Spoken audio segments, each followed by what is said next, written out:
2024 Rams Primary School Championships. Ready for me.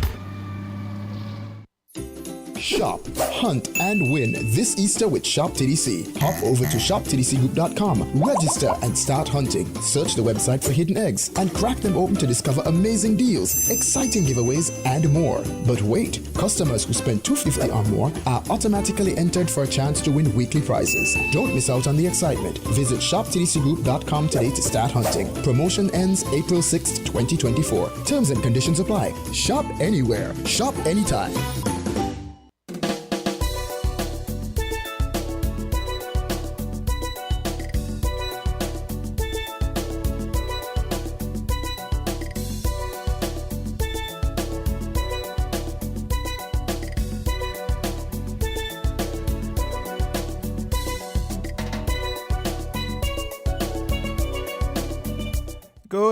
Good morning, St. Kitts and Nevis, and welcome to another edition of Voices here on Win FM. I am German Abel, sitting in today. Yes, today being Monday, the 18th of March. I told you guys we're almost to the end of March already. Someone was telling me it's the best month of the year, which I tend to agree with as well. Yes, Jamster, I tend to agree with that. But nevertheless, we're here on Voices. It's a busy day in downtown Bastia, where there are two large cruise ships in, at least. That's what I saw coming on my way to the station this morning. 2 large cruise ships are already docked, tourists out and about, and the tour operators and taxi operators are selling St. Kitts and Nevis to the visitors. We need them to return here. Yes, it's also not a busy news day here in St. Kitts and Nevis. This morning, the government has officially launched or officially received and, start the process of installing the desalination plant. There was a ceremony this morning over in Canada Estate. Yes, Canada Estate, where they officially launched that this morning. To be correct, the groundbreaking ceremony for the desalination plant. Yes, that was held over in the Canada Estate region this morning. Yes, and then we also saw the LATAM, that's the doctors here in St. Kitts and Nevis. They're on an 8-day mission. The United States Southern Command, as well as some doctors from Taiwan, with the assistance of Taiwan. They're here to do some medical outreach at the JNF hospital. They'll be down here for 8 days in St. Kitts and Nevis in the first instance.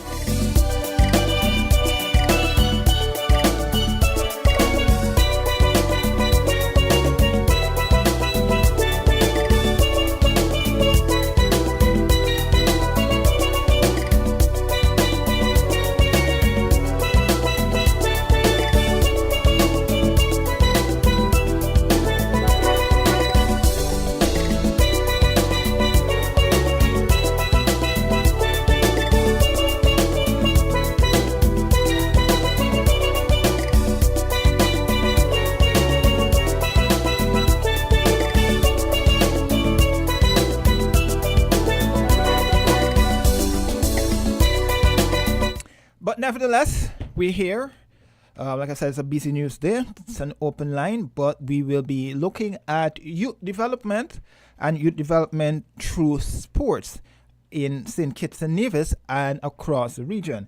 We had last week the youth and sports ministers had a discussion, had a meeting over in St. Lucia, where they crafted and came up with some decisions on how best to engage the young people in the OECS on the way forward for development, to assist them, to assist the individual countries, or territories rather, in getting young people more involved in the decision-making process.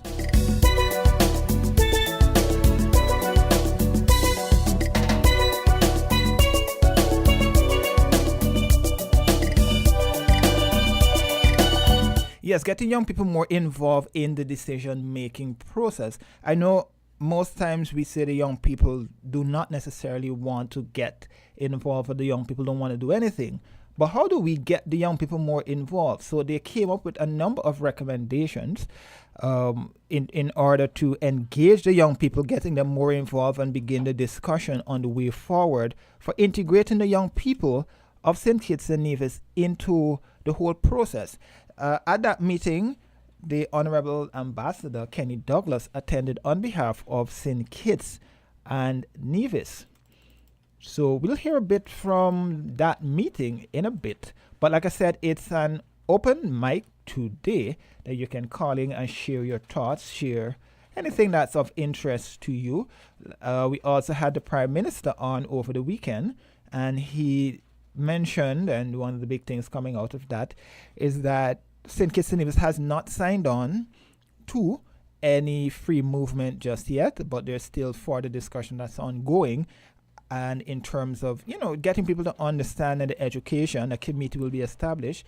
I'm also sure that hopefully at some point, if not on Voices Inside the News or on the morning show, they will send out an invite to Ambassador Larry Vaughan to get his input, his take on the whole free movement initiative. I know people are jumping the gun to say, and we're talking about the negative side of it, but again, education is key.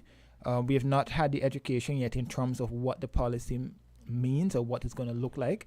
I saw a report recently where the ambassador did say more than likely he gave some recommendations that came out of the meeting and the follow-up meeting as well, and it's likely that the deadline that was set by CARICOM for the full implementation of the initiative likely will not be met.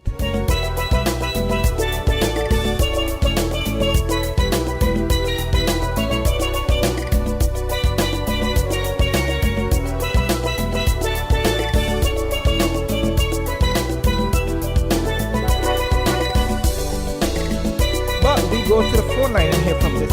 We go to the phone line. Caller, good morning. Morning, greeting my brother. Morning. You sound bright for a Monday morning. Yes, indeed. How do you do? How you do? It's Monday. Say maybe was in the workforce, hail up to the working massive.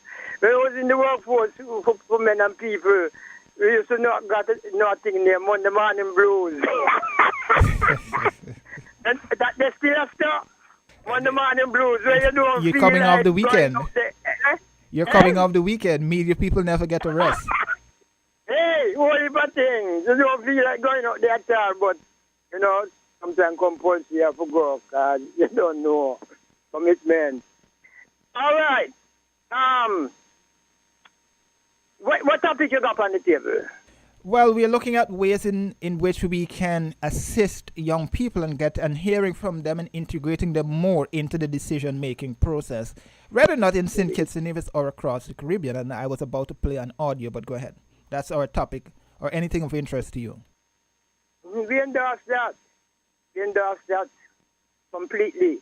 Because a lot of them lackadaisical and, hikes up, then I see that. But it's important.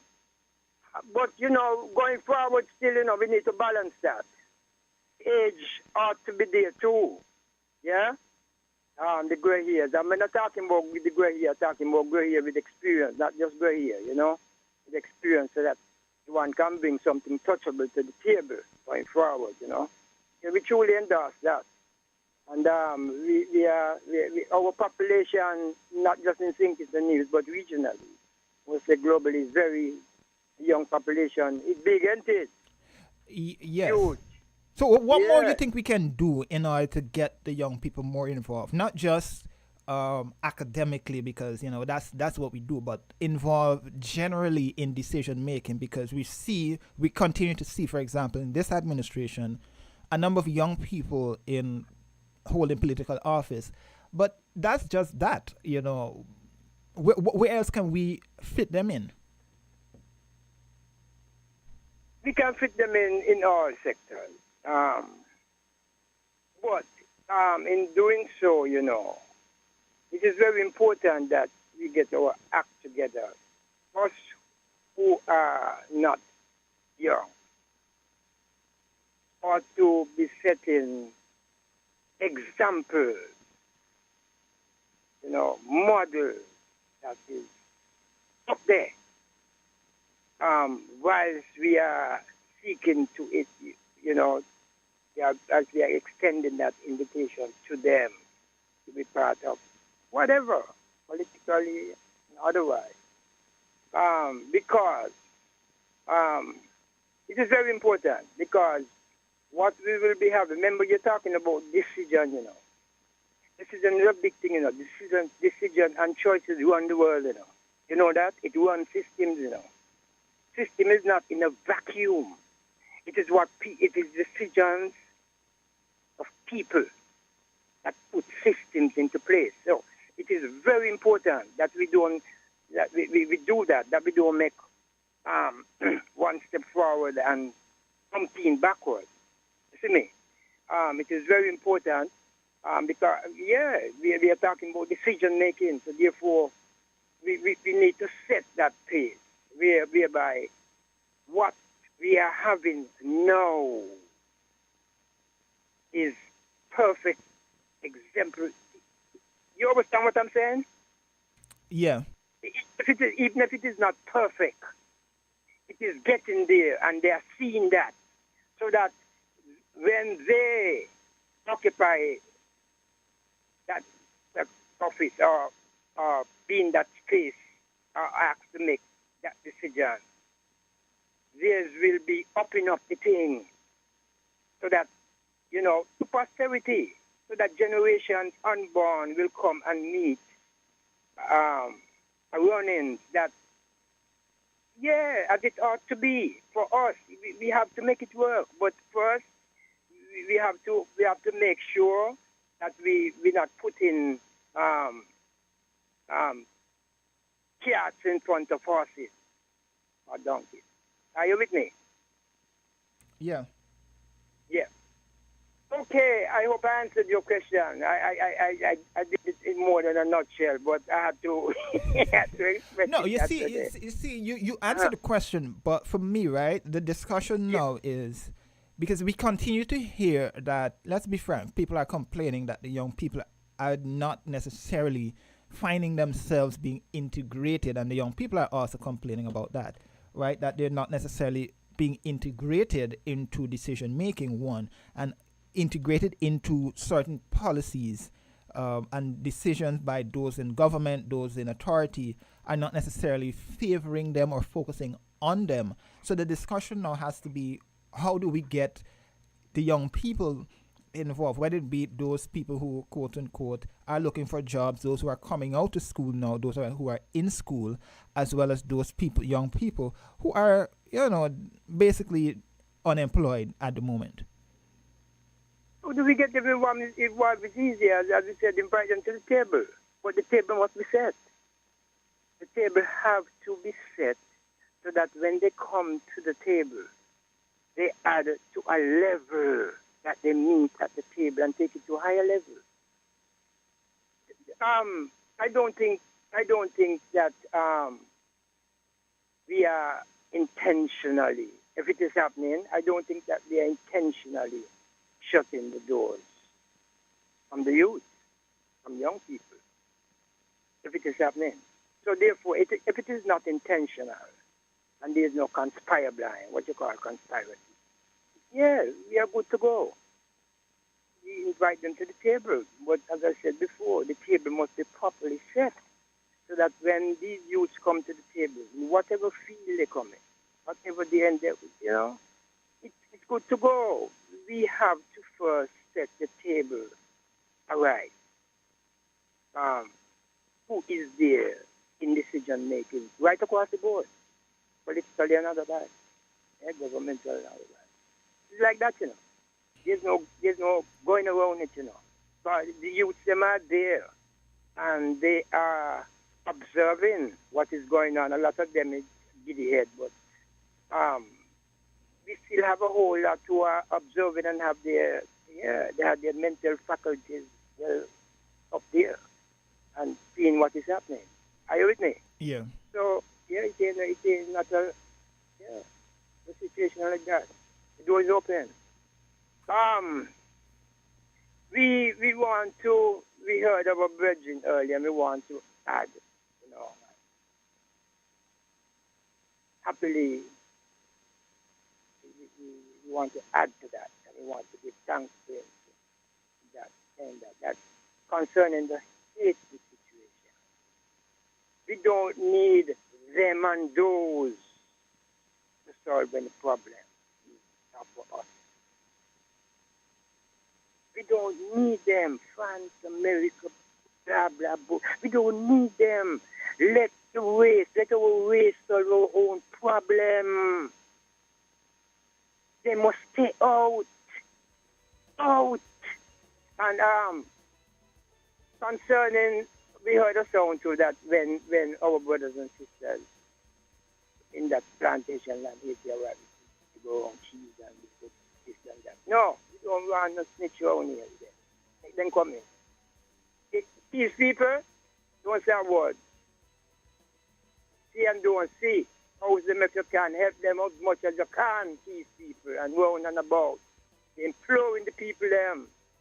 Yeah, help them. When they reach our shores, when they reach this plantation land named St. Kitts Nevis, assist them. Yeah. Mm-hmm. Give thanks to the time. Bless us, Thanks, Lord. caller.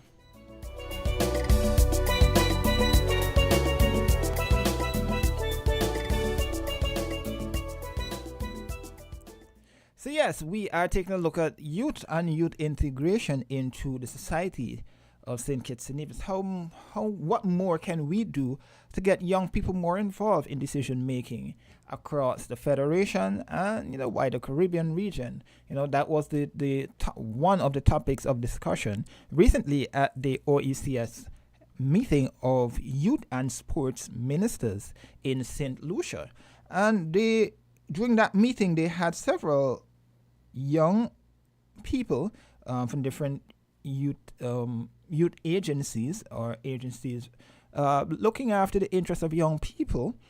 Well, they took it from a St. Lucia perspective because they were in St. Lucia, but they also shared some of the issues that young people are facing, and the ministers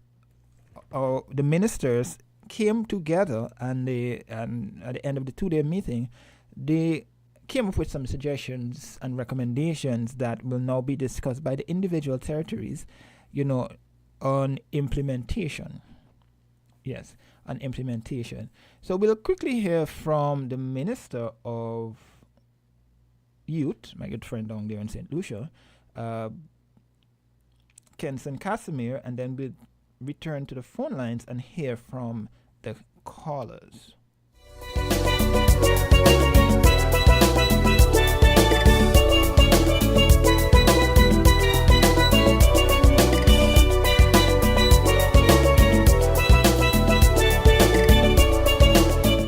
Take a break and then we'll come back and take the clip from the minister down there in St. Lucia.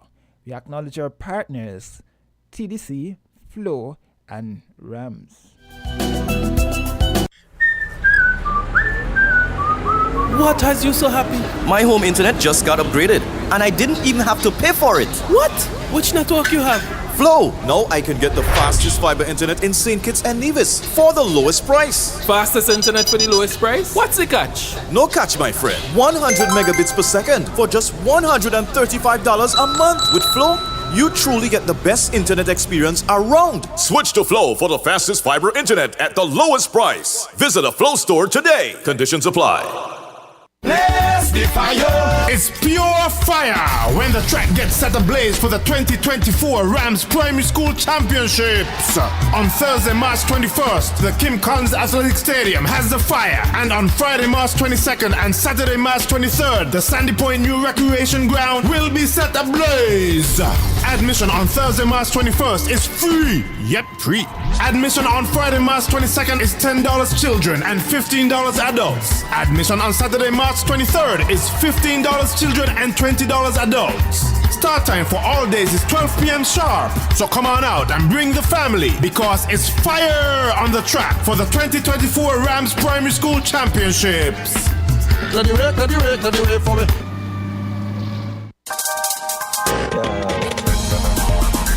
We're different. We're 98.9. 98.9. Win FM.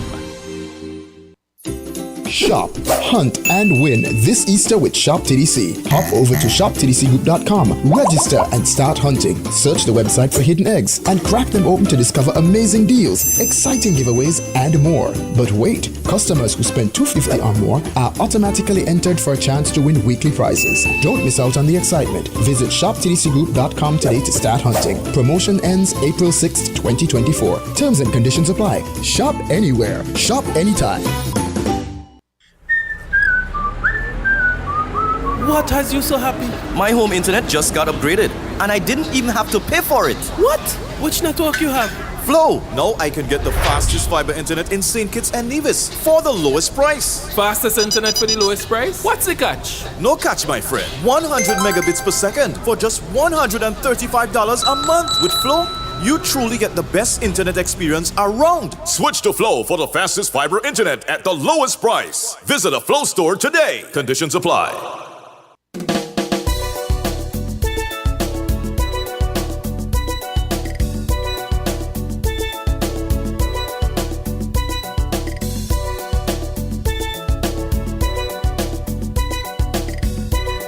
And we are back here on Voices. I am Jermaine Abel sitting in today. So as I promised, we'll hear a bit from the St. Lucia's minister on the outcome of the meeting that was held over last week, that concluded on Friday. And they focus a lot on the young people across the Caribbean, the OECS region, sub-region. And we'll hear what were some of the talking points and recommendations that came out of the meeting there.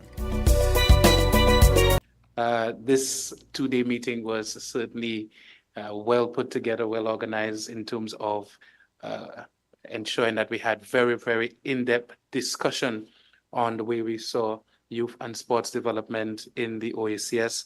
And yesterday's meeting really focused on youth development, and we focus on sports today. And so for yesterday's meeting, we spent some time discussing your report, and we agreed to adopt your report as a data collection tool to solicit the views of young persons on priority areas at the regional and national levels. We believe youth inclusivity is a huge part of developing young people throughout the territories. And so this adoption really speaks to our desire to hear from our young people as we continue to develop their lives. We also yesterday agreed to adopt the draft Youth Empowered Strategy as a source for informing youth sports policies and program interventions at the national level. We also, throughout our discussion yesterday, we agreed to support the implementation of the OECS Skills and Innovation Project, advocating for greater collaboration among key ministers, which includes youth, education, sports, social development, and the private sector. We all agree as ministers that to get any form of development, we need collaboration, we need synergy, we need everybody to play their part in how we develop persons in our community. Yesterday's meeting, we also recommended that there be an establishment of an OACS Youth Assembly of elected members. And we certainly believe that these young people have ideas, and through establishing the Youth Assembly, we can really start having some more in-depth communication with them as to how we move forward. Yesterday, just to move forward, we also agreed to share a mailing list of the OECS Ministers of Youth and Sports to allow Dr. Boyce of the EU to disseminate scholarship opportunities. We had a very in-depth discussion about the opportunities that are not being tapped in, some of them being tapped in, but some not so much with the EU. So we had a very good sort of presentation on what's available. and we committed to ensure that we can collectively identify some of the strategic areas we can provide the skills and developmental academic courses for our people in the region. And we definitely committed to ensuring that we making it affordable through scholarships and giving that information to bring as many people to the table was very important to us yesterday. And so we continued along having a very good meeting yesterday, and there were a number of other things that we spoke to. We spoke to the crepes. Okay, well, we did that today in terms of sports, but I just want to say that the youth ministers really honed in on the importance of youth collaboration and the youth voice. I think that is one of the things that we said we were going to really zoom in on. Every opportunity to provide opportunities for young people to speak is something that we would definitely promote within our territory. And so we are very happy that we're able to agree on that notion.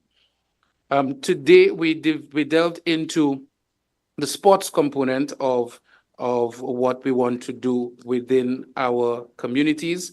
And one of the first things we had was a presentation from the CEO of the Semi-Pro League in St. Lucia, that is Mr. Daniel, on what happened in St. Lucia. There was a recent launch of a semi-professional league in St. Lucia, which gave young persons with the talent and skills the opportunity to actually gain some form of compensation for being part of the Semi-Pro League. What the Semi-Pro League is seeking to do is to use football as a mechanism to really transform lives, transform communities, and indeed transform the entire island. And so we decided from a collaborated effort to really look at how the semi-professional league progresses and see how we could replicate it throughout the other islands. Of note is the fact that the St. Lucia government has taken the approach that they are going to invest financially and human resources into the semi-professional league. And so this really cushions the burden of for the collaborator, which is the overseer, the St. Lucia Football Association, to really get things going. And so we decided to, as the Council of Ministers, to really pay attention to what that development looks like and see how it can be replicated, augmented, or how it is that over a period of time, the other OECS territories can become part of the competition and whether it could morph into a OECS semi-professional league. We then had a contribution from CREPS, which is the High Performance Center in Guadeloupe. We are celebrating 5 years of Guadeloupe being part of the OECS. And in terms of high performance sport, we had good discussion about the recovery of athletes, good discussion about ensuring that the best athletes have the best facilities available to them as they progress. And we signed, and I think this is a historic document to ensure that we have an MOU and we are able to collaborate with Guadeloupe for ensuring that the OECS athletes could tap into the resources at that center.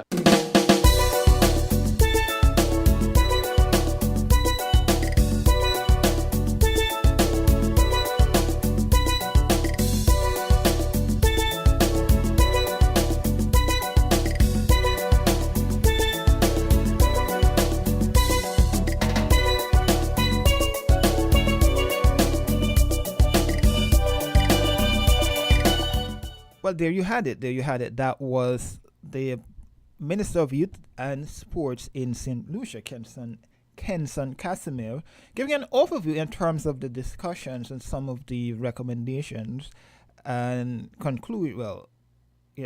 some of the recommendations that were put forward and policy decisions that can be implemented and that they will be working on to better the life and livelihood of young people across the OECS sub-region. We go back to the phone lines. Caller, good morning. Yeah, good morning, Mr. Abel. Yes. Yes. Yeah. When it comes to young people, we have to give them opportunity. But they have lost their way. And we cannot run from it. They have lost the way across the Caribbean.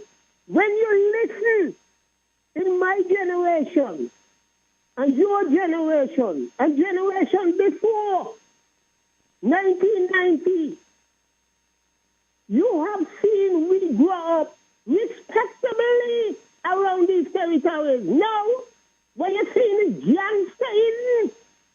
And we cannot run from these things and we're going to tell them face up. We're not going to tolerate them kind of behavior and accept them and go on media and talking nice about them. We want them to be good cricketers, good sportsmen, good business people, good workers, not gangsters. Have a good day, Mr. Abel. This is Jam Down.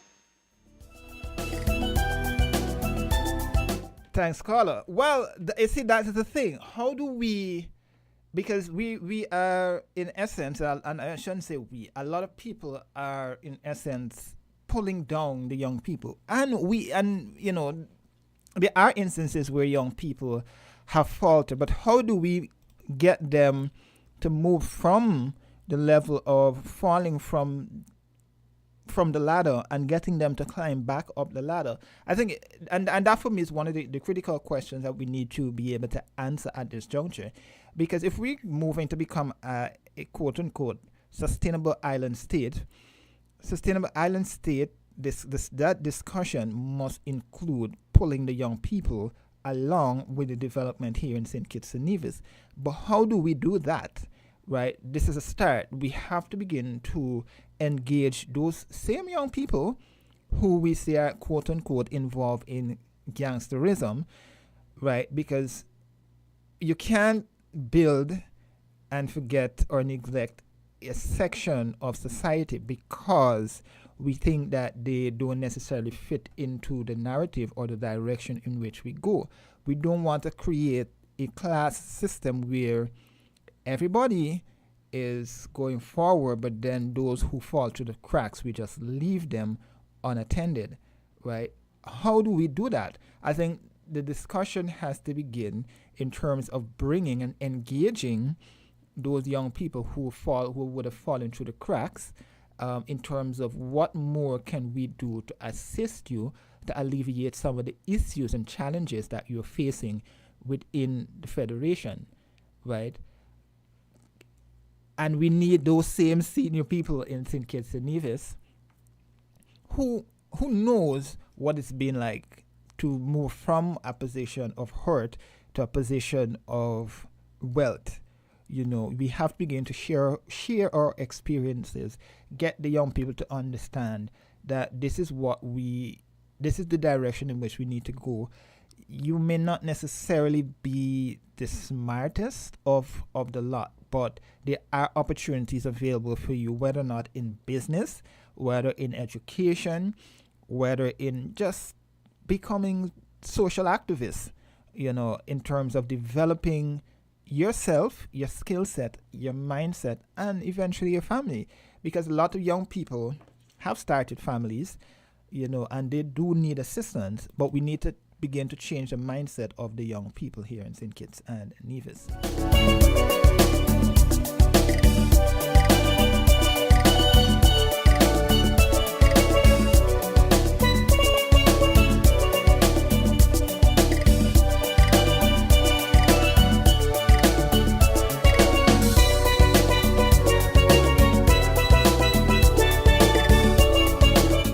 Yes, this morning we are taking a look at developing the youths. How do we get to engage the young people here in St. Kitts and Nevis to move away from what they're doing? We need to uplift them to the point that we've removed them out of, or remove the stigma that is attached to a number of them. We have seen, and we heard a little while ago from the St. Lucian minister, that it was a topic that was discussed at the Council of Ministers, a 2-day meeting held over in St. Lucia last week that wrapped up, I would say, over the weekend. And they came up with a number of recommendations and policies that can best assist the young people in the sub-region, right? One of the critical things is they need to engage more with the young people across the sub-region. But as we discuss that, and I just want to integrate, as the minister mentioned at the end of the clip, sports. We saw what transpired yesterday, and congratulations must go out to the Charles E. Mills Secondary School for their success on the track. They have one of the best athletic programs in the federation. I guess the other institutions have to ask, what's the secret? What is the secret that they have that's been pushing them and elevating them to win for the 8th consecutive year? And we also have to take a page out of Jamaica's book. I mean, I was reading a story yesterday where Jamaica is now going for its, and I don't know if that's correct, but I would not be surprised, their 38th consecutive Carifta triumph. What has the rest of the Caribbean been doing that Jamaica hasn't been doing? But the point is using sports, or are we, or should we go along the line of using sports as one of the means to get young people more involved in the discussion of assisting them from the path, the wrong path that some of them have been going along? Do we need to throw more finances, more resources into sports? I mean, 2 Saturdays back, when I had the president of the Garden Hotspurs team, the president of the club, Nubian Griot, and he did mention that more assistance can be thrown in the area of sports, but it all comes back down to the thinking and the young people wanting to grab the opportunities to elevate themselves and make the success and have the success that the others across the region and internationally have been seeing and have obtained through sports and other means. So that's one of the avenues that we have to look at. Do we need to allocate more resources? Do we need to take maybe 1% of the Citizenship by Investment program and allocate it towards sports and sports development? You know, we saw last evening our very own Miss Claxton actually, pulling off the victory for the Leeward Islands in the T20 competition, the T20 Blaze, the regional T20 competition that's being played here in the Federation. Those are a few standouts in terms of young people, and we have the Charles E. Mills and the success and the team that will be going off to the Carifta Games. But how do we maintain that high standard of young people representing St. Kitts and Nevis at the highest levels and maintaining those who are already at that level? So, that's a discussion that we have to have, or we should be having rather, when we talk about young people here in St. Kitts and Nevis. I know we have a lot of them who technically are going along the wrong path, but we cannot at this time ignore them, because we know what is transpiring here in St. Kitts and Nevis. It's no secret. We also know what's happening in the wider Caribbean region with violence and so forth.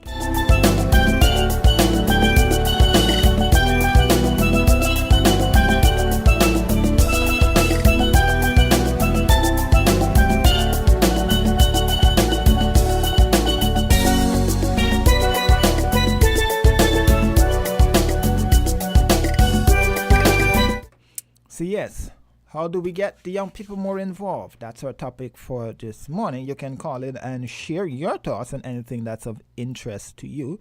Like I said, this morning, it's a very busy news day. We have the handing over ceremony, the sod turning for the first desalination plant that is happening, or it should be wrapping up by now, over in Canada Estate.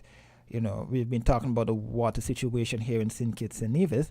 We are actually in World Water Week this week. That's being celebrated here in St. Kitts and Nevis. The minister gave his address for World Water Day. That's going to come up in the second half of the program. Right? That's another major concern for us here in St. Kitts and Nevis, maintaining the water situation. Well, maintaining what we have as the water situation continues to be a major challenge in the Federation. Climate change, that's another discussion that, we are not really talking about here in St. Kitts and Nevis. It's on the lips, it's on the minds, but a lot of people still do not understand the severity and the gravity of the climate change situation. So we'll hear a bit from Minister Maynard in the second half of the program.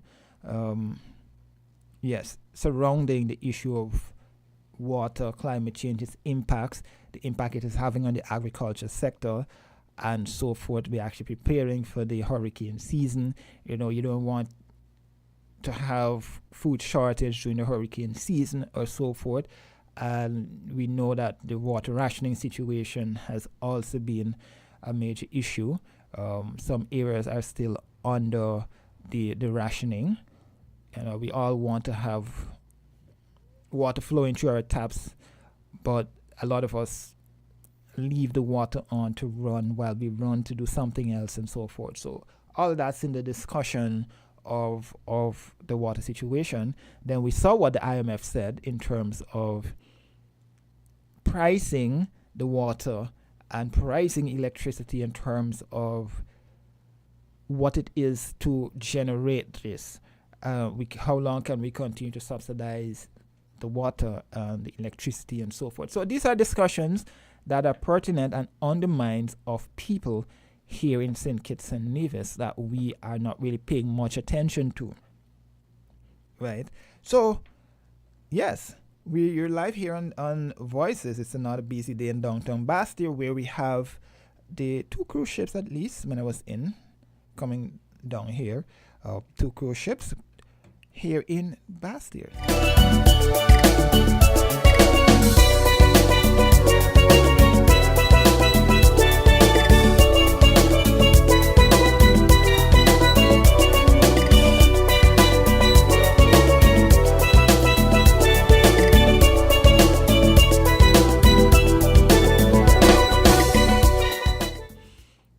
Also had this morning the official opening ceremony for several doctors who came in from LATAM, which is a partnership between the U.S. Embassy, the Embassy of the Republic of China, Taiwan, here in St. Kitts and Nevis, the government of St. Kitts and Nevis, the U.S. Embassy, and the U.S. Southern Command, where several doctors are here. They're stationed at the JNF Hospital, and they will be undertaking several major operations and overseeing those operations, cataracts, and several others. Yes, as they provide assistance for the people in St. Kitts and Nevis who are in need of those. They'll also be doing some community outreach across St. Kitts. I'm not sure whether or not they'll be doing it on Nevis as well, but they'll be doing some community outreach programs across the island. They're only here for 8 days starting today, and you will see a few of them around if you do take a walk up at the JNF Hospital.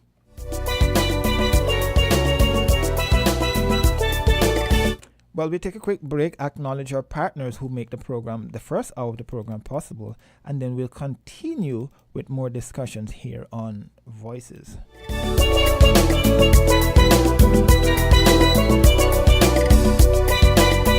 We're different. We're 98.9. 98.9. Win FM.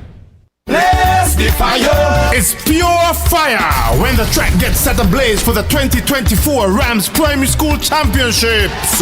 On Thursday, March 21st, the Kim Collins Athletic Stadium has the fire. And on Friday, March 22nd and Saturday, March 23rd, the Sandy Point New Recreation Ground will be set ablaze. Admission on Thursday, March 21st is free, yet free. Admission on Friday, March 22nd is $10 children and $15 adults. Admission on Saturday, March 23rd is $15 children and $20 adults.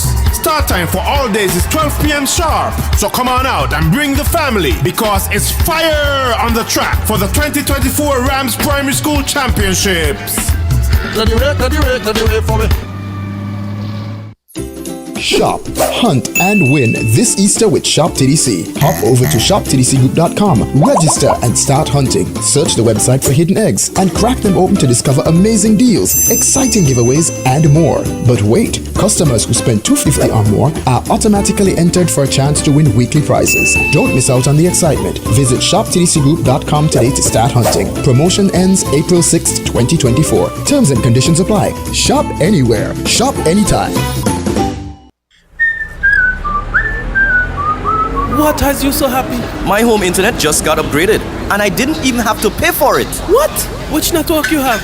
Flow! Now I can get the fastest fiber internet in St. Kitts and Nevis for the lowest price. Fastest internet for the lowest price? What's the catch? No catch, my friend. 100 megabits per second for just $135 a month. With Flow, you truly get the best internet experience around. Switch to Flow for the fastest fiber internet at the lowest price. Visit a Flow store today. Conditions apply.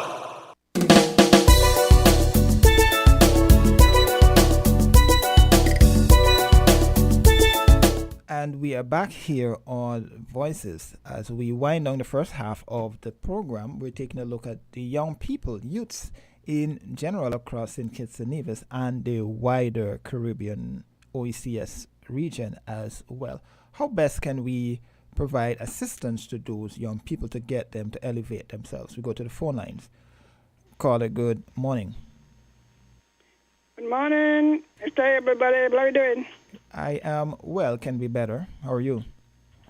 Well, giving God thanks. Plug just called me, tell me they fixed the phone. So I said, let me try it out on you. Lord, about the pure torment. Anyway, give God thanks. Now, good morning to all the listeners at home and abroad. All those who are worried what happened to me, send me still here, man, giving God thanks. There's so much things going on. Now, in relation to the youth, I think we have contributed to it, you know. How can we help? We have our young people in a lot of these, what you call poor areas or poor neighborhood, who are openly recruited by drug pushers, gun runners, all kind of crime. We see the association, and sometime before we go after those, we go after the youths. If they felt that they were being well scrutinized, talking about the people who recruit our young people. Because what they do, they're exploiting them on their poverty, eh? And so they're allowed to continue. You see them doing all kind of things. And the parents are complicit. So when they get in contact with these so-called gang leaders or whatever, it is very difficult to control them at home because they themselves will encourage the youth to disobey or disrespect. And often we don't follow up enough. And we contribute to it by putting them out of school. I've something between school and expulsion. They're being expelled. Because unlike the Harris home, you cannot get a child into the New Horizon unless the magistrate send them there, you know. So the children could give us much trouble. Because some of them can be rescued. But then we allow them, we complain, you walk past the gang sitting down, you walk past them. I must compliment those who are in sports, eh? Because sports give you a new image. When they're playing for a village team, you know, or your area team, it lifts them up. And I'm glad that they have in different age range. But they need more support. Some of them can't afford to buy no kind of sports shoes. You know, we have to look for sponsors, I think, you know, whatever we can. Do something and encourage them, and don't encourage you sitting on the corner. All the old people will tell you, but will tell you, get up from here. You pass them there every day. Somebody from the youth department or they should be checking them out. That's what they said they're doing, eh? That's what Dr. Paul said do it. Get them engaged or to cut grass. You got to face it.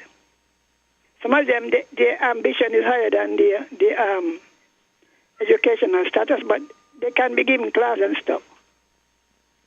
But I am saying when we ignore the source of the problem, is that they get them gun to go rob, you know? And we know who these people are, you know. We know We know who run what area. Who run what area. So at certain point, the parents really can't do anything much because their own life becomes endangered. So when we take it seriously, you know, and other people around the area, you could have a talk with them, but we ostracize them. That's another thing we do. We ostracize them. So they are alienated from the area in which they live. And so they congregate and the blind can lead the blind. And they lose all fear and sense of retribution or prison. You know, so it is pitiful. What do you think about that? So, as you mentioned that, right, Ms. Henry, and some of your points are pertinent, right, because oftentimes, as you know, as you rightly said, old people would say, you know, it takes a community or a village to raise a child, right? And in a lot of communities, St. Kitts and Nevis and right across the Caribbean, we're not getting that, or we're not necessarily seeing that, right? But how do we get this thinking? How do we change the mindset of parents? Because I've been hearing this talk for many months now, right? That parents are the ones responsible for their children's actions. Look, you got to be frank. Right. We saw what happened in the Many US. parents have very low expectation of the children. But then, Ms. Henry, why is that? Because if you're saying that parents have that expectation, it's very low. No expectation. Then it goes back to a question that I should not ask. So I digress from that. Well, maybe the parents had none in them. But look, you know, old now is 76, right? When we were coming up, your parents tell you, look, don't go in mind if you're going to Canefield, you know. You understand? And they did not want you to go there, so they would say, they actually used to apprentice them. No paying. I remember my made a promise to the estate manager that none of our children were going to come in the fields behind our father.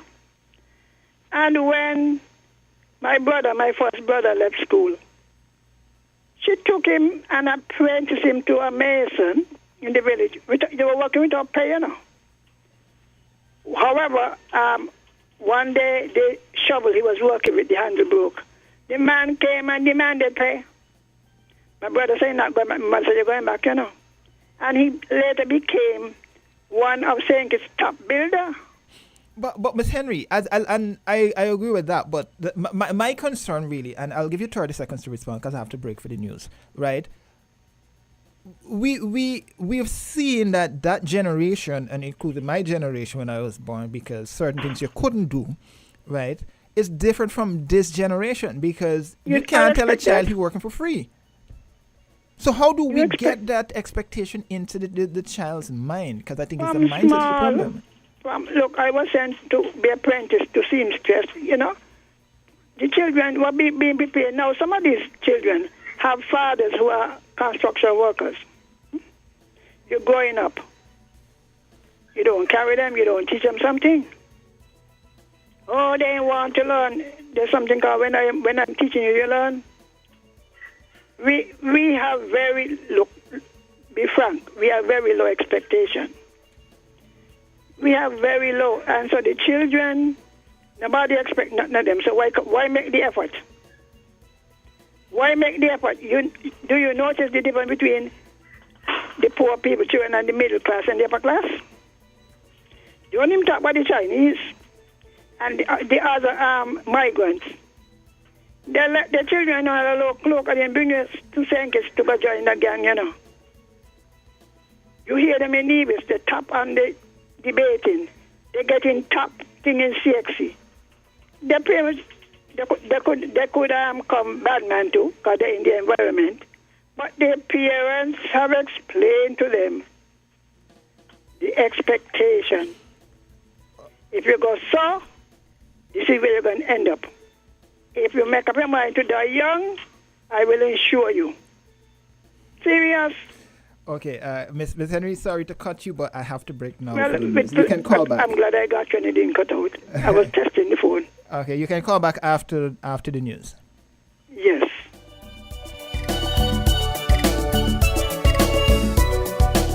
Okay, so there you had it. That was the first half of the program. We were discussing youth and what more we can do to uplift and have the young people be more engaging in policy decisions that are impacting the countries, the territories, and the region in general. What are their concerns? How do we get them to express these issues?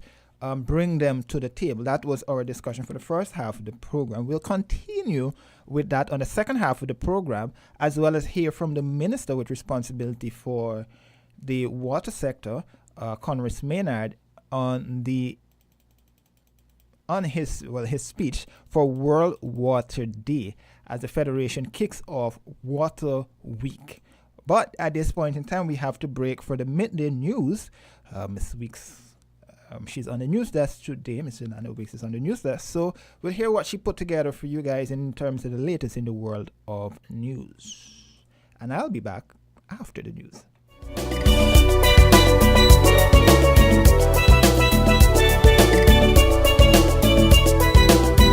WINN is 98.9. 98.9 is Win FM.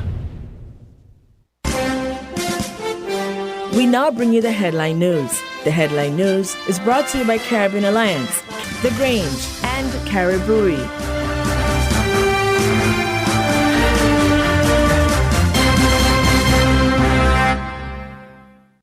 Did you know that the Grange Healthcare Facility is the first purpose-built, non-governmental healthcare organization on St. Kitts? It's situated at Otley's, 7 miles east of Basseterre in beautifully landscaped surroundings. The Grange has a team of highly trained professionals and provides care that's rated as being comparable with UK and North American standards. The Grange offers varied accommodations to suit your individual needs, and our all-inclusive packages make the cost of care per hour the most competitive on the island. Services include convalescent care for all ages, daycare facilities for older adults, rehabilitation services, and training and continuing education for healthcare providers. For more information, call 466-5525 or 465-8020. Fax 466-8221 or email thegrangehealth@gmail.com or visit our website at www.grangehealthcarefacility.com. With over a century of perfection behind the Mackeson name, a smooth blend with perfect balance and richness, it's no wonder Mackeson Triple Stout has a legacy of perfection. Enjoy the world over. Introducing our new look with the same great taste. Mackeson. All hail the king. Please drink responsibly.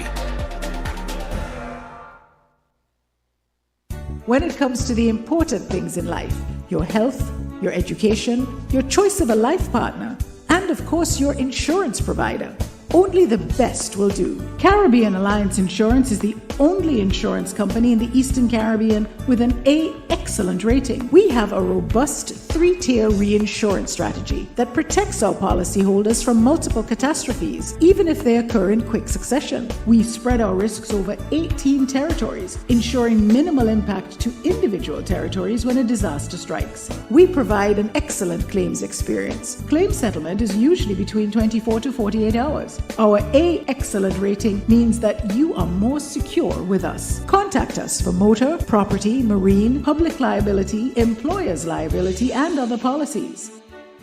Delisle Walwyn, people you can trust. Local agent for Caribbean Alliance Insurance. Tomorrow secured.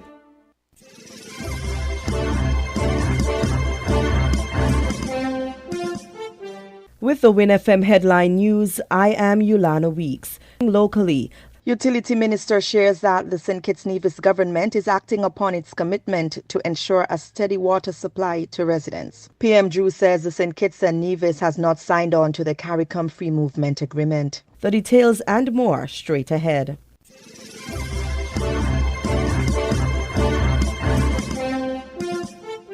World Water Day is observed annually on March 22 to address the importance of water and water crises globally. St. Kitts and Nevis in particular has been experiencing significant water shortages due to a decline in rainfall. The impact has been felt across several communities, forcing a water rationing system. The Minister of Utilities, Conris Maynard, in his World Water Day message, highlighted the realities of the water situation. In the last decade, St. Kitts has experienced an average annual rainfall decline of approximately 18%. Experts predict that this figure could increase to 60% by 2050, which poses a significant threat to our region. Further decline in rainfall indicates that the people of St. Kitts would rely more and more on desalination. The government of St. Kitts and Nevis has repeatedly expressed its commitment to ensure a 24-hour water supply for residents. Maynard outlined several improvement measures that are being undertaken. Embarked on the following significant infrastructural investment in the island water supply system. Construction of a seawater reverse osmosis desalination plant in Bastille, capable of producing 2 million gallons of water daily, which is about to start construction. Drilling of additional wells across the island. We have successfully drilled in the Cayon area and getting ready to drill more in critical areas. Construction of new storage reservoirs and expansion of existing ones. Installation of new pipelines and upgrading of existing ones. Introduction of modern technology to improve efficiency and optimize the use of resources. We are also recruiting additional water engineers and have begun to review the current institutional structure of the Water Services Department with a view to converting the department to a corporate body.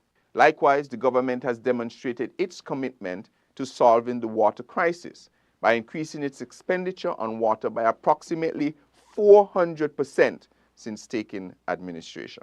Despite efforts of the government to address the water situation, some residents are becoming impatient, citing a lack of urgency in addressing their water needs. As I mentioned, water is scarce, and unfortunately, some communities suffer frequent interruptions.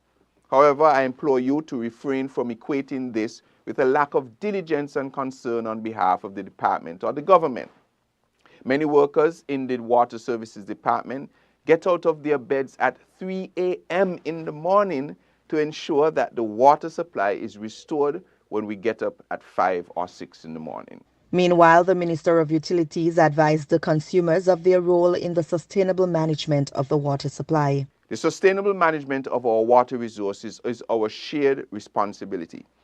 As the government continues to play its part, consumers have an equally vital role to perform. Consumers must be deliberate in conserving water by reducing consumption, repairing leaks promptly, and reporting faults to the authorities for urgent action. Consumers should also uphold our obligation to pay for the services that the Water Services Department provides. Maynard, on behalf of the government and the Ministry of Public Infrastructure, Energy and Utilities, expressed gratitude to the Water Services Department and congratulated them on the commemoration of World Water Day 2024.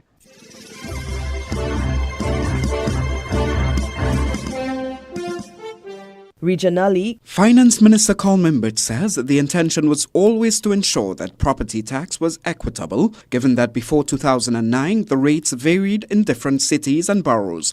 Now the flat domestic rate of 3% on the annual rental value of a property is going down. It is the government's intention to do the following. 1. To reduce the rate of residential property tax from 3% to 2%. Which represents an effective reduction of property tax by 33%. A bill to this effect will be debated in the lower house on Monday, where the government will expand on concerns of citizens that led to the reduction. The minister mentioned some in his statement to Parliament. Some residential landowners and occupiers, in close proximity of each other, have complained about discrepancies in annual rental values that appear illogical to them. Already, 801 property tax payments have been made at a total value of over $1 million. Refunds are now in order. All of these taxpayers will be issued with new tax notices at the new rate of 2% and refunded and I've asked the BIR to do so promptly. Minister Embett said those who on Thursday posted notices of the suspension of the collection of the property tax at government offices were not acting with his blessings. My investigations have revealed that some of the staff in the Board of Inland Revenue, after becoming aware of the provisions in the amendment bill, took it upon themselves to do this with apparent good intentions, but without authorization and without my knowledge or consent. This is not the way that a cabinet decision should be communicated to the public, especially on a matter as sensitive as this. The government will also extend the time by which citizens can raise concerns over the calculations of their annual rental values, increasing it from 30 days to 6 months. Samson Anton, CNC3 News.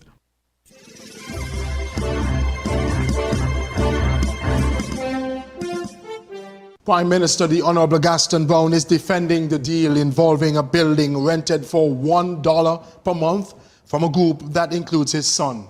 The Prime Minister says it's the best value for taxpayers as an opposition member raises concern about nepotism. ABS's Jamie Roche reports. Prime Minister Gaston Brown stands firm against allegations of nepotism as the United Progressive Party's Richard Lewis questions one of the government's rented deals. The buildings in question on Friars Road are the heart of the controversy.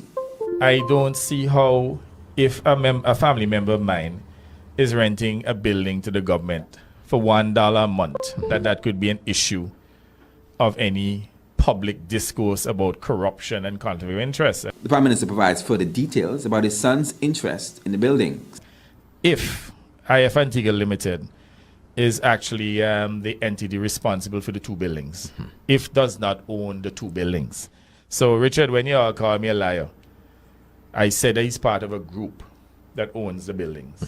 Prime Minister Brown insists the deal struck in 2021 under then Public Works Minister Lennox Weston is cost effective even after leasehold improvements. I haven't done the analysis.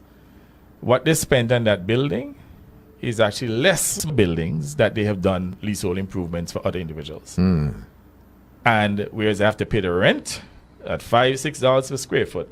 For those of the other buildings, in this particular case, they get it for $1. Amid the opposition's concerns, the Prime Minister has provided figures to support his claim, emphasizing the savings. He compares the government's expenditure on the buildings to other projects. Now, with all these other buildings in which they have spent more per square foot, they had to pay the rent in addition to the improvements. You follow me? Yes.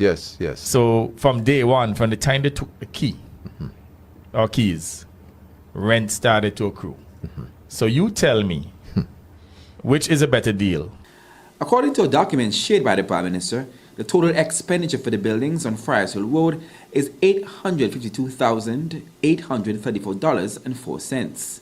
This figure includes furnishings and a $250,000 parking lot on adjacent Crown land. If you assume, for example, that the furnishings may be $100,000 or $150,000, that's $450,000. Yeah. So if they spend $450,000 retrofitting these two buildings, and the rent, let's say the rent is even $60,000, example, times 12, $720,000. In less than a year, in a matter of months, you recover your money. The Prime Minister insists that the rental deal with his son's group is not only above board, but also a cost-saving measure for the nation. Jamie J. Roche, ABS News.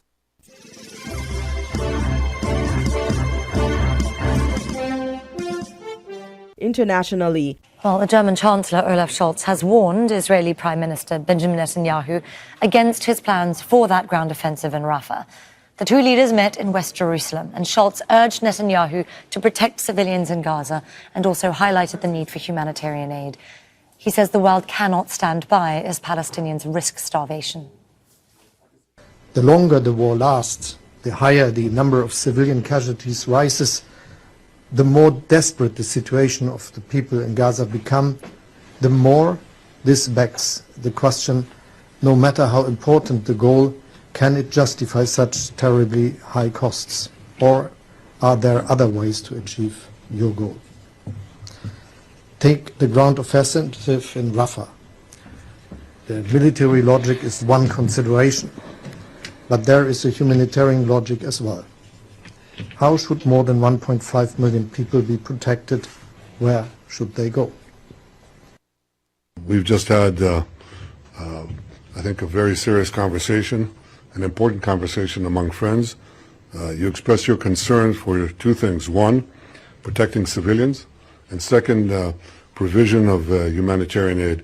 And I explained that these are our concerns as well, because we agree with both goals. Leaders and Egypt are also warning against Israel's planned offensive in Rafah.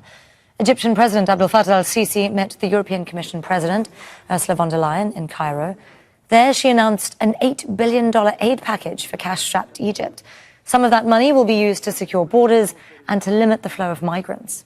We are all extremely concerned about the war in Gaza and the unfolding catastrophic humanitarian situation. Gaza is facing famine, and it is critical to achieve an agreement on a ceasefire rapidly now that frees the hostages and allows more humanitarian aid to reach Gaza. And we are very concerned about the risks of a full-scale offensive in Rafah that would be devastating for the vulnerable civilian population.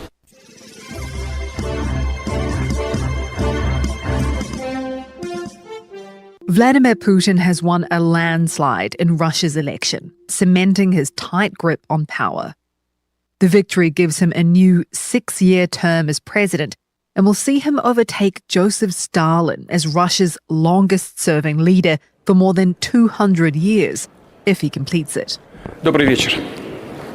Пожалуйста. Putin won almost 88% of the vote, the highest ever in Russia's post-Soviet history, according to an exit poll by the Public Opinion Foundation.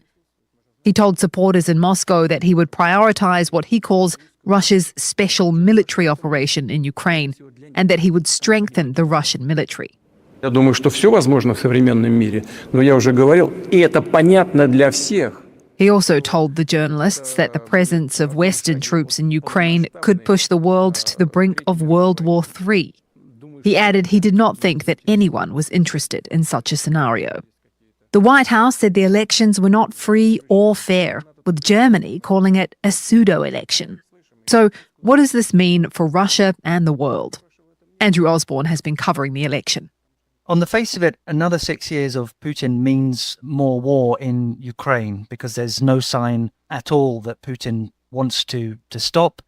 In fact, the demands, if anything, the territorial demands seem to be growing. We're also going to see a continuation clearly of this confrontation with the West, which is certainly the most tense it's been since the Cuban Missile Crisis in 1962, and which also means we're going to hear and see a lot more of this nuclear tension and saber rattling, which is obviously destabilizing and worrying. I think the only wild card in all of this is, of course, the American election, the US election in November, because if Donald Trump were to win that election, it's quite unclear right now how that could, for example, affect the war in Ukraine.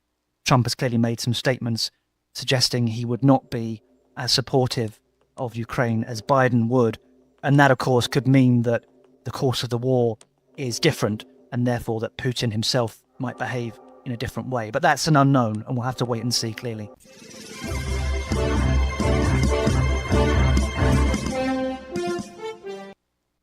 Hello, I'm Moira Alderson with the BBC News. A new report backed by the UN says famine is expected between now and May in the north of the Gaza Strip. The report by the Integrated Food Security Phase Classification says about half of Gaza's population is already facing catastrophic hunger. For famine to be declared by the IPC, at least 20% of the population must be suffering extreme food shortages, with 1 in 3 children acutely malnourished. The head of the charity Medical Aid for Palestinians, Melanie Ward, said Israel was to blame for the shortages.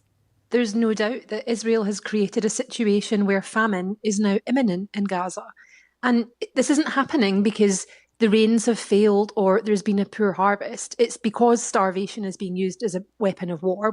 Children are starving to death, and they are starving at the fastest rate the world has ever seen because Israel will not allow enough food in to sustain life. It's as simple as that. Israel has denied preventing food from getting into Gaza, blaming aid agencies for delays and accusing Hamas of diverting supplies. The Israeli army says it's killed the head of operations in Hamas's internal security force during a raid on Gaza's biggest medical facility. The military also made dozens of arrests in Al-Shifa hospital. Palestinian health officials said several people were injured but could not be held because of intense gunfire. Pakistan has confirmed that it carried out what it called anti-terrorist operations in the border regions inside Afghanistan. Tensions between the two neighbours have been escalating. Caroline Davis has this report. According to the Afghan Taliban's government spokesperson, the raids began around 3 a.m, hitting homes inside 2 provinces of Afghanistan, killing women and children. The spokesperson warned that this was a reckless action. Pakistan's foreign ministry confirmed the attack, saying it was intelligence-based and targeted a group it holds responsible for hundreds of civilian and law enforcement deaths, including an attack that took place on Saturday, killing 7 Pakistani soldiers. Pakistan said that certain elements of those in power in Afghanistan were siding with the Pakistan Taliban over the Pakistan government and urged them to rethink this.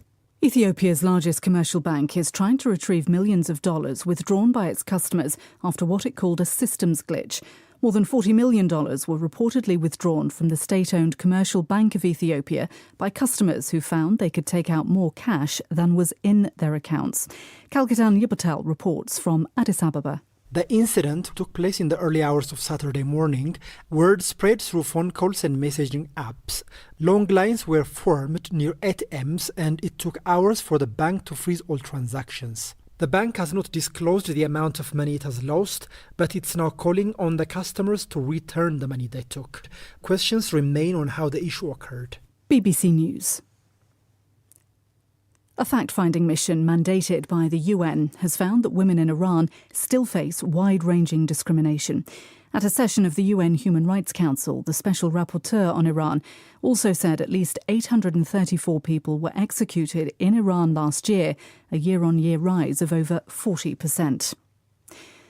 The former US President Donald Trump has denied accusations that he called for a bloodbath if he isn't returned to office in November. The Republican presidential candidate accused Democrats of misinterpreting his use of the term at a rally on Saturday. Nomia Iqbal reports. At the rally, Donald Trump started riffing about the domestic car industry after saying high winds had knocked out his teleprompter. In the speech, he promised a 100% tariff on cars made outside the US, arguing manufacturing would be protected only if he's elected. He went on to say, now if I don't get elected, it's going to be a bloodbath. That's the least of it. President Joe Biden's campaign latched on to Mr. Trump's use of the word bloodbath, accusing the former president of wanting another January the 6th. He also highlighted how Mr. Trump starts many of his rallies, as he did at this one, praising the rioters on that day as patriots and hostages. The Trump campaign and his allies shot back, saying the former president was speaking about car manufacturing and his words were taken hugely out of context. Human Rights Watch says India is revoking visa privileges for overseas people of Indian origin who criticise the policies of the Hindu nationalist government. It said many of those affected were academics, activists and journalists. Delhi argues it may cancel visa privileges if it's necessary to protect India's sovereignty. A university in Japan says one of its professors has been missing since August after he returned to his native China for a visit. Professor Hu Xunyun has taught at Kobe Gakuen University for almost a decade. There are suspicions he's been taken in by Chinese officials. BBC News.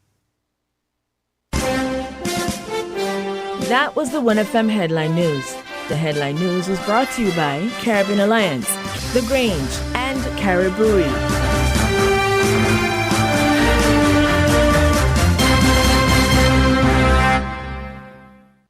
When it comes to the important things in life, your health, your education, your choice of a life partner, and of course your insurance provider, only the best will do. Caribbean Alliance Insurance is the only insurance company in the Eastern Caribbean with an A excellent rating. We have a robust 3-tier reinsurance strategy that protects our policyholders from multiple catastrophes, even if they occur in quick succession. We spread our risks over 18 territories, ensuring minimal impact to individual territories when a disaster strikes. We provide an excellent claims experience. Claim settlement is usually between 24 to 48 hours. Our A excellent rating means that you are more secure with us. Contact us for motor, property, marine, public liability, employer's liability, and other policies.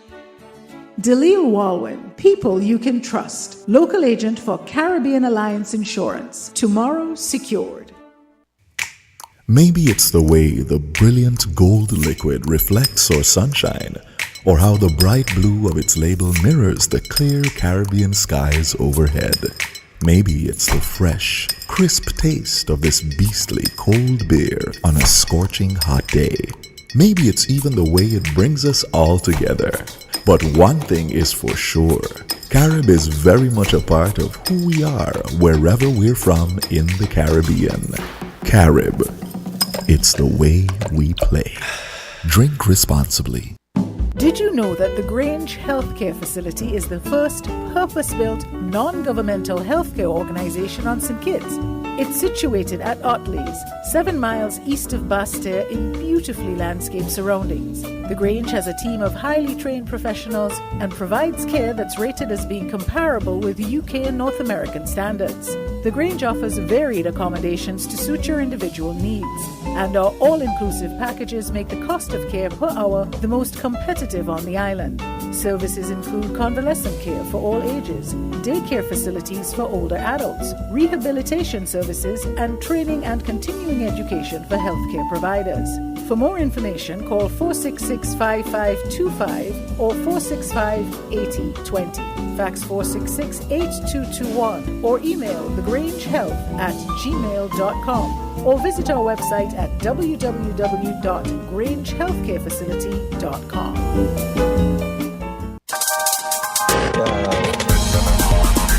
We're different. We're 98.9. 98.9. Win FM.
Value Mart IGA is helping you spend less and save more. How, you ask? Essential Everyday and Equiline. Spend less on our Essential Everyday products and get the best quality, the best taste, and the best value. Spend less for all your family health and beauty needs with the Equiline brand of over-the-counter products. Portsmouth Value Mart IGA is helping you spend less with our Essential Everyday products and Equiline over-the-counter health and beauty care products. Shop smart and spend less at Value Mart, where price matters most.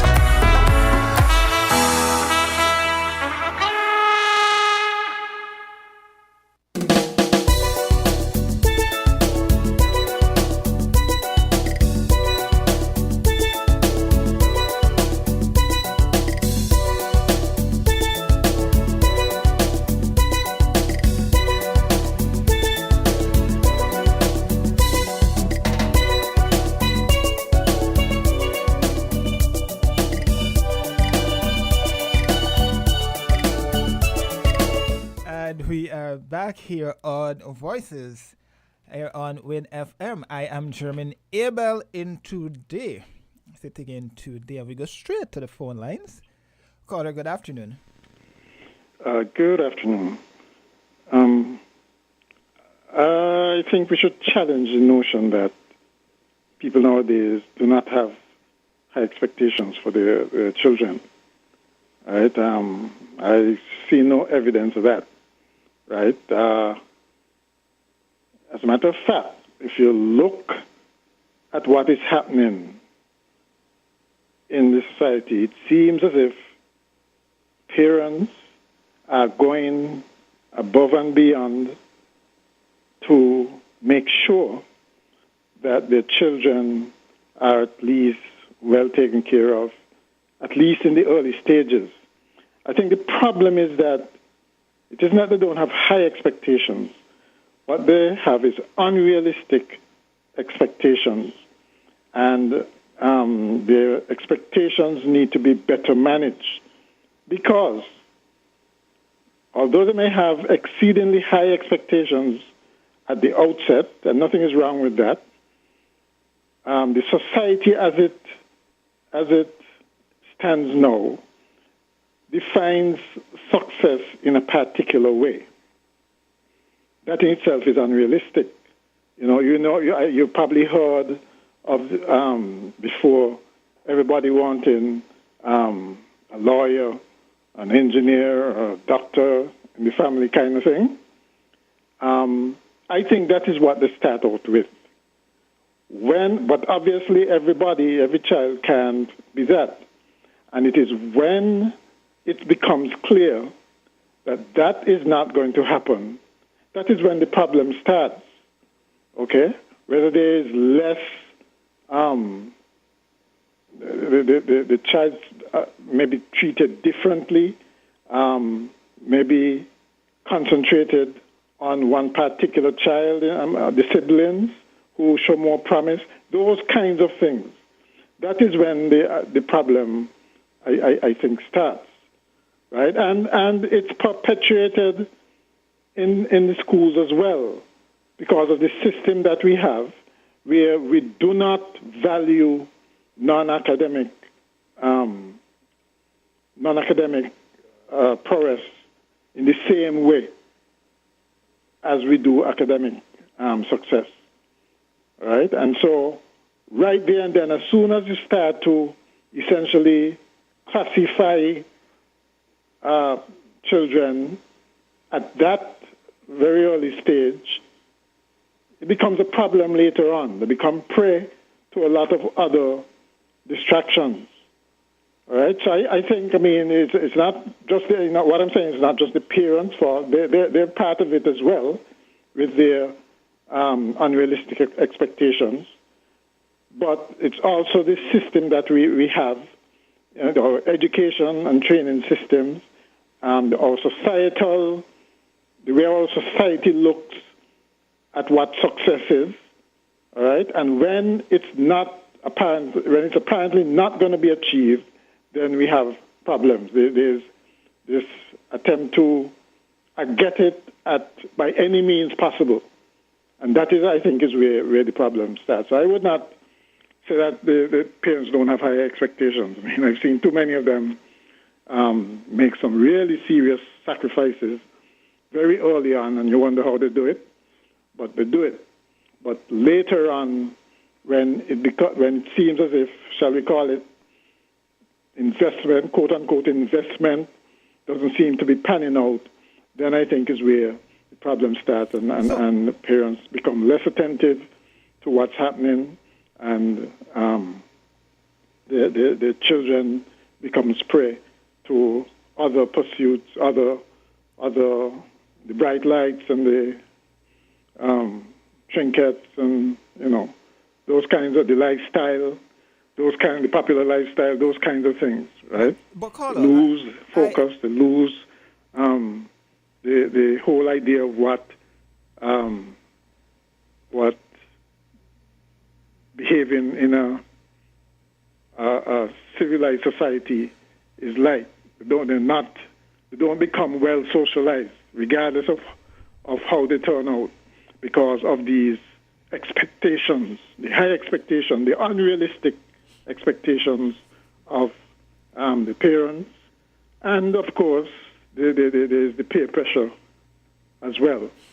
Okay, all those things need to be managed, and I don't think it's done particularly well in our system. So, Carla, Okay? I just want to ask you quickly.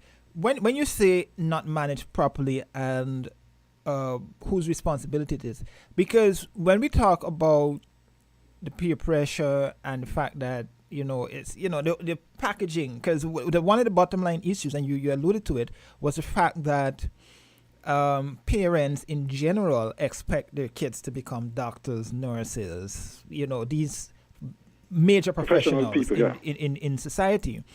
Mm-hmm. But whose responsibility it is for us here in St. Kitts and Nevis to realistically, quote unquote, invest in bringing the knowledge to the children or the young people for them to understand that, listen, being a mechanic is an interesting field. You can make a really good living out of being a mechanic.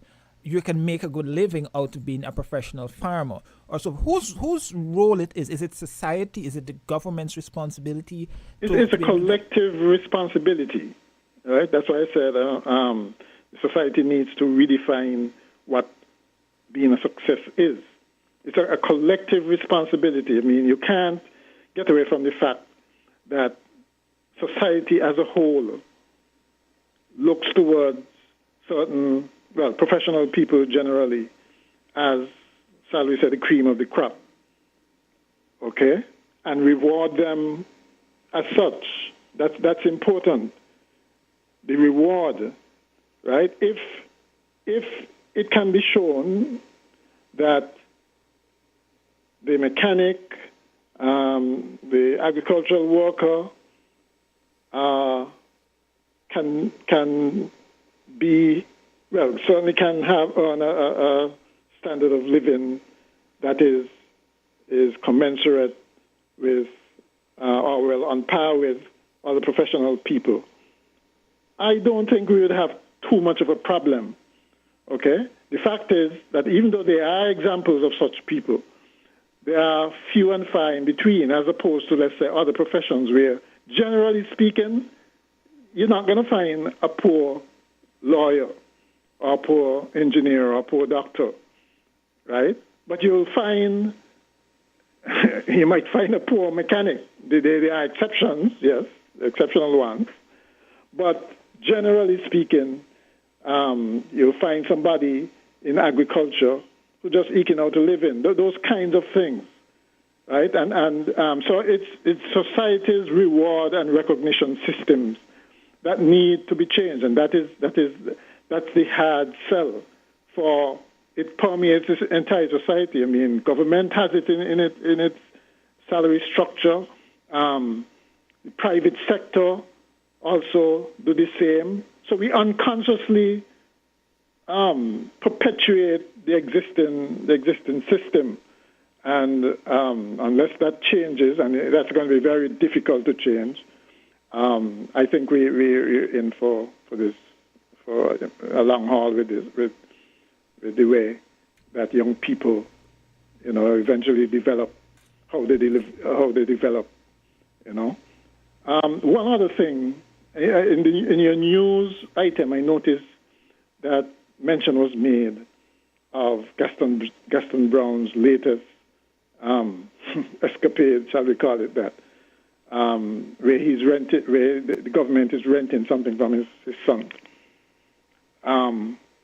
And the opposition is accusing the government of nepotism. And that, I think, is instructive, because Antigua also has laws, integrity in public life laws. But things like this will still happen. And that is what we should be concerned about here, that we pass all kind of fancy legislation, but in the application of this legislation and the enforcement of this legislation, there's no integrity. Okay? You can have the best laws in the world. If you don't have a commitment to integrity and to the enforcement, they're not going to work. Right? You mean to tell me that simply because something is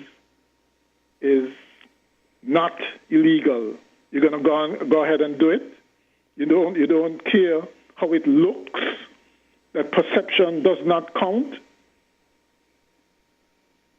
to me that's unethical. If something doesn't seem right, then don't do it, right? Even if it is not illegal, right? There's a moral argument, a moral case to be made. And although I agree, it might be hard to prove nepotism in certain cases, there's a reason why so many countries have laws against it, because they recognize that it is wrong, and that there is a propensity for people in power to use that power for the benefit of family and friends and so on. That is why there should be laws against nepotism. That is why so many progressive countries have laws against it. But it comes down to the integrity of the persons who are applying it, who are enforcing it, who are monitoring it, because you can overlook stuff, right? Simply because there are loopholes in the law. If there's no commitment to doing it, if you're just doing it to check off a box, then these things will happen. Okay? And so I'm not surprised that somebody like Gaston Brown would be defending this. Everybody knows Gaston Brown is an in-your-face kind of politician.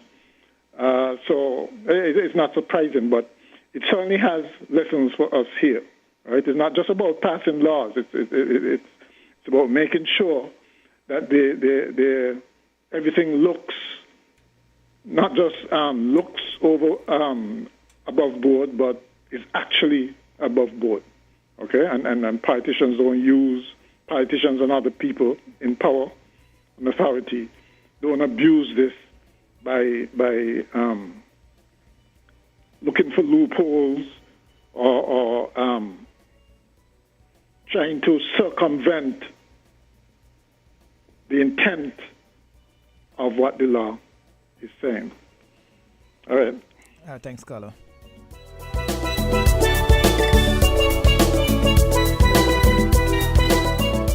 Well, that was our first caller for the afternoon, and he was, giving his perspective on the topic at hand, which is how can we better young people in St. Kitts and Nevis and across the Caribbean region, getting them more involved in decision making and day-to-day activities here in St. Kitts and Nevis, policies, sports and so forth. I think even though they're involved, more can be done in order for them to be more integral in the process. Caller, good afternoon. Good afternoon. No. Can you hear me? Loud and clear. All right. Good afternoon again to all the home and abroad. Now, what exactly is the function of the CMO? I'll tell you why I asked that question. I realize we have had different health issues, and prior to this administration, the CMO and the person in charge of the health services were the spokesman. I realize that thing has changed. The advisors now seem to be acting in the place of the CMO. Now, if you recall, just the other day on Freedom, in the Groundings with My Brethren program, somebody called in about the Basse High School debacle and the reaction. And one of the panelists said, talking about the symptom, that they were manufactured. Did you hear that term? Okay, so to be honest, I have not listened to Groundings. I did not come around to listening to Groundings. All right, I'm just telling you. Timings. So the person said, the doctor, I don't know about that. It seemed as though these were manufactured symptoms. Interestingly now, a similar situation has arisen at the Cairn High School. And the symptoms are similar, are the same. And a lot of hush down. And I'm asking this question on the radio, maybe somebody could tell me. Are the teachers and the students manufacturing the symptom that they describe that they're having? I can't respond to that question. Well, somebody, you don't have to answer everything, you know. Why you don't know, you know. The just to respond, I can say this from my perspective. The CMO, every time I need a comment from her, she's always forthcoming with me. She always takes either my messages or my calls, and she has sat down with me to do interviews previously, right? Even under the current administration, because we did a lengthy interview last year, right? So that position I can speak to.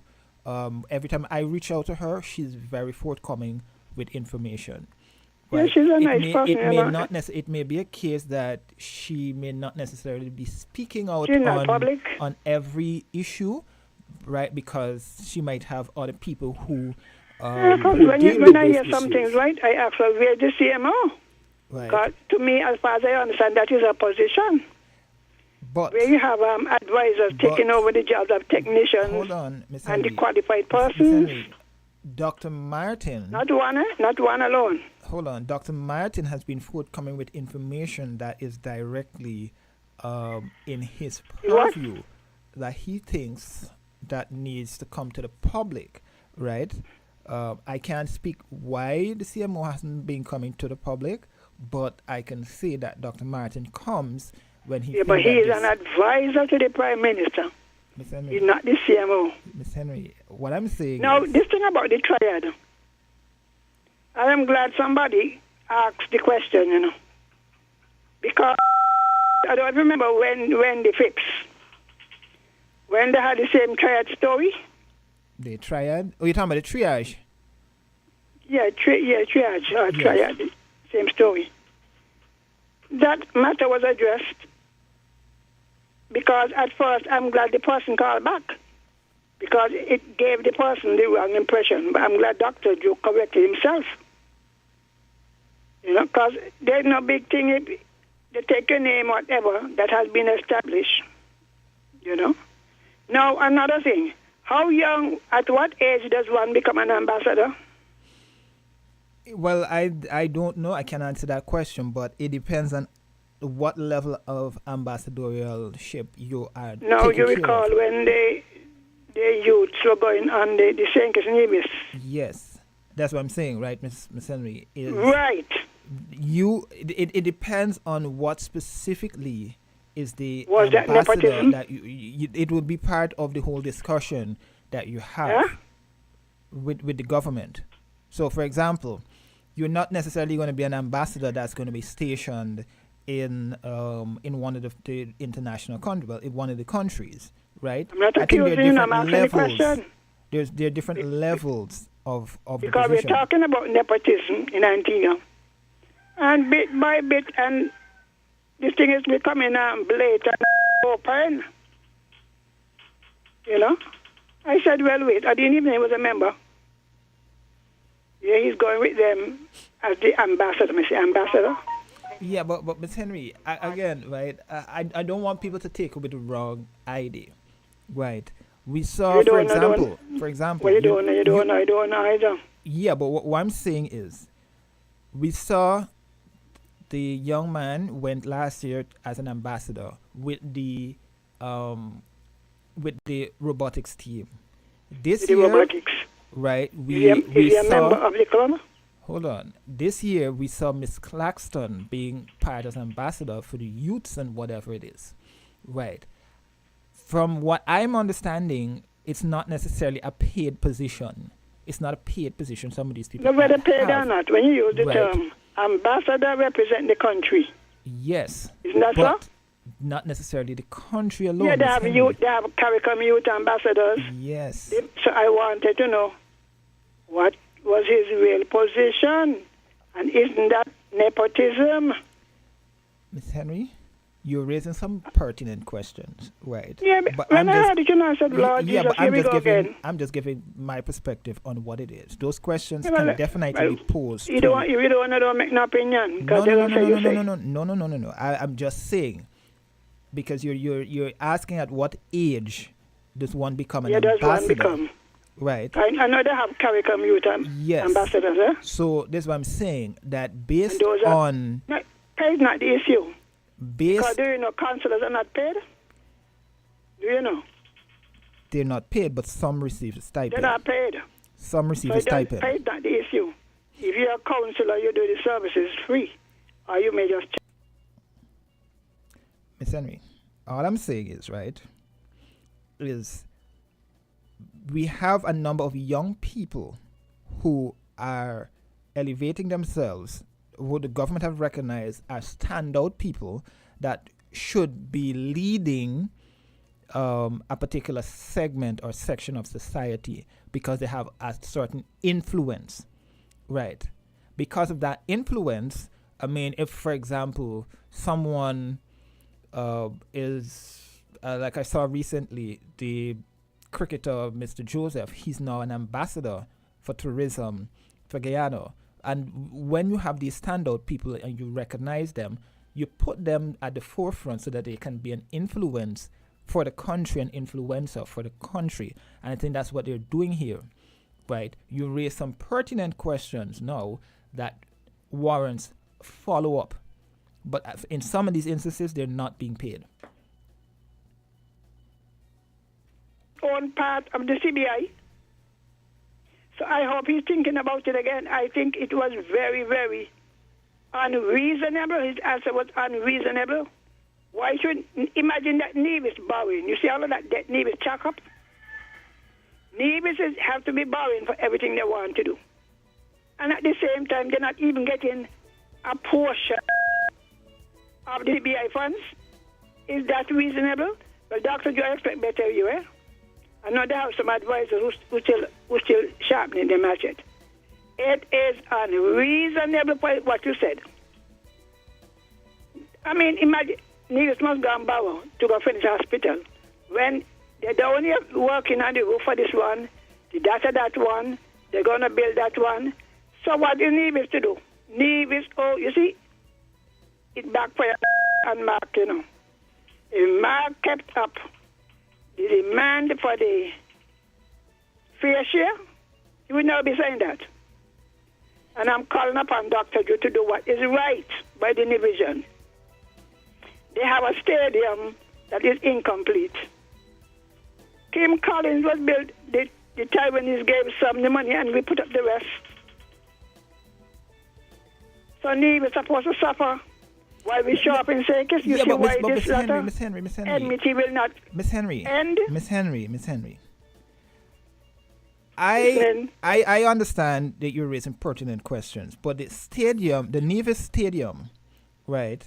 Mark has time and time again, the Premier has time and time again spoken about that particular stadium. When we asked him, he said they don't have the money at the moment. They have, but is it worth directing from other projects to do that? Right? So but to the main reason say for that is because they're not getting even a portion of the share. Yeah, but to Mark, suggest... I didn't ask him for 25% because they got grant from Taiwan or whatever. Okay, so and they gave 25%. Sorry Why to give cut them you. 25% Miss Henry. if you don't? Miss Henry, sorry to cut you, but we have to take a break, and then we'll continue with this particular discussion on the other side of the break. I really have to take a break right now.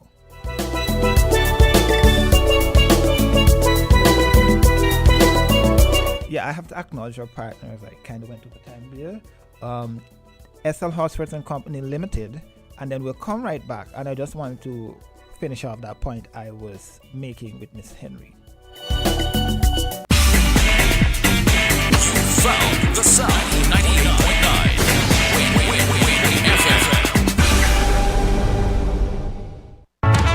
Horsford's Value Mart IGA is helping you spend less and save more. How, you ask? Essential Everyday and Equiline. Spend less on our Essential Everyday products and get the best quality, the best taste, and the best value. Spend less for all your family health and beauty needs with the Equiline brand of over-the-counter products. Horsford's Value Mart IGA is helping you spend less. With our Essential Everyday products and Equiline over-the-counter health and beauty care products. Shop smart and spend less at Value Mart, where price matters most.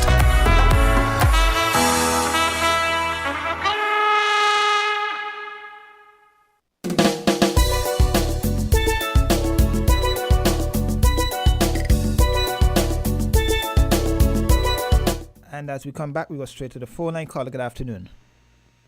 Greetings forwardly, my brother. Greetings. All right. We know, concerning the young one, we know that we have some elements in our midst that are misfits. And we want to say sharply behind that, it's not because their parents, especially the mothers, don't try to guide them in the right direction. But they choose their path. But within the scheme of things, we like to big up the young ones them who are doing differently, who are flexing differently and achieving and striving in our midst. We like to do that. Because whenever a conversation comes up about young people, or most of the time when conversation come up about young people, we tend to be talking about gangs and this and that bad egg and that bad apple. But one bad apple or a couple bad apples don't spoil the whole crate. We have to acknowledge it. As we go forward, yes, we want to get those who are on that path, that erroneous path, that path that leads to prison and grave and etc. We want to get them off of that path, of course. And we are striving to do that. But whilst we are doing that, let us also recognize it is very important. We spoke earlier about the example in the table right for future generations. We are looking at the St. Kitts scenery railway going around as we are talking to you. And yes, that example, we must also focus on that example in the youth who are doing well and who are striving to do better. Yeah? Instead of keeping it at that level of the bad hand within our midst. Yeah? I just wanted to interject that within the reason going forward. And before we leave, we want to once again pick up all those who are doing what they ought to do as young people. You know? Striving, moving on, upping up, and elevating within our midst in the Federation of St. Kitts and Nevis, the region on the whole. Because we have good people in places where, Jamaica always come to mind. Are we still online? You're still here. Jamaica always come to mind in this kind of conversation. People feel like when you land in Jamaica, you all get shut down at the airport. Yeah. The thing is like that when they hear. Yes, there is the things there that are unwanted. But let me tell you something. In Jamaica, there are people with hearts of gold. I always say that some of the, if you want to say the worst people on creation, yeah, you find them in Jamaica perhaps, but some of the best people in the creation in the world, you find them in Jamaica also. So, it's the same thing with here and there in the plantation where we were scattered, where we still sojourn. We have knowledge those who have taken a different path to the elements that we keep talking about, young, this, that. Give thanks to the time, my brother. Thanks, Carl.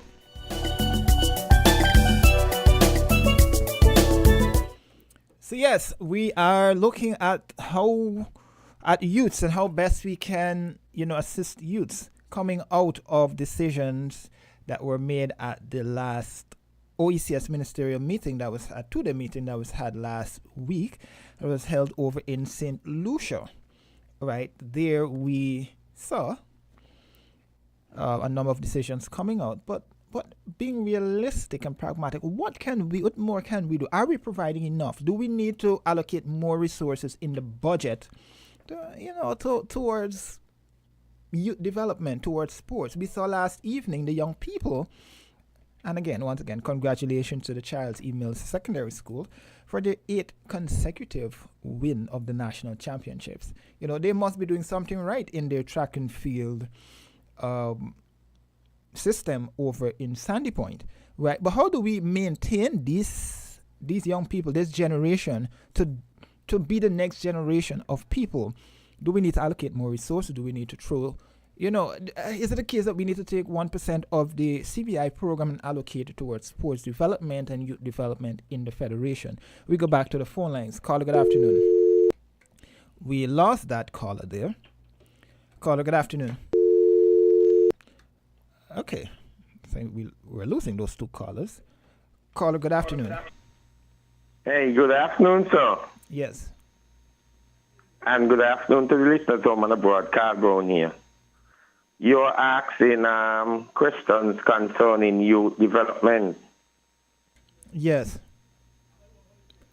Well, it's not only through sports. You realize that we always mainly base it on sports. Well, you see, Carl, that's where I started, but that's not where we started at the top of the program. But that's where you caught me talking about sports development. But go ahead. What we need to do, yes, I would agree with you that the budget should have in more money for youth development, because those development have to produce programs, policies, and those programs and policies going to need, other people. You're going to need teachers, you're going to need technicians. So you see, it's not just on the sports. We also have to spend a lot of development of our youth on training from in the primary school, the way you approach a job, how to fill out an application, the way you dress, and these sort of things. Because when you walk in town at the time, and when you see some people, how they go to work and how they dress, you beg to question, should I go into that business and give that business some support? And also the training that we must train in all job areas as much as what we could put forth, not only in the federation but beyond the federation. Instead of we taking in people and we making the noise all the time, they come with the papers. So why don't we spend time from our primary school and develop our youth into job training, job approach, and that sort of thing? And we could also teach them in the field of agriculture. We're not doing enough in the schools them in terms of the practical agriculture. The classroom is good, yeah, and then you hear the past this in agriculture, but the field, manual work, lots of them don't have a clue how to do it. Yeah, we don't want too much of people coming with all these papers just to sit in an office behind a computer. We want a lot of field hands too. The same thing with fishing. We have to start training our youth to develop into young fishermen and women to take over from these middle-aged and old guys. We can't have them doing it all their life. So it's not just sports and education. We have the practical and the field way that we could develop our youths to, because it's not all of them going to be bright. It's not all of them going to be dunce, but you're going to get some of them just because of the way they were born, what developed in the system that they would not learn educationally. And so we have to find ways of making them learn practically, and make them prosperous and strong people in our federation. Yeah, that's the conclusion that we came to at the end of the first half of the program, right? But even as we talk about like for example, the practical aspects. So we talk about TVET and these professional skill set that we want to inculcate in the young people, because you're right, not everyone will become doctors, lawyers, nurses, and teachers, right?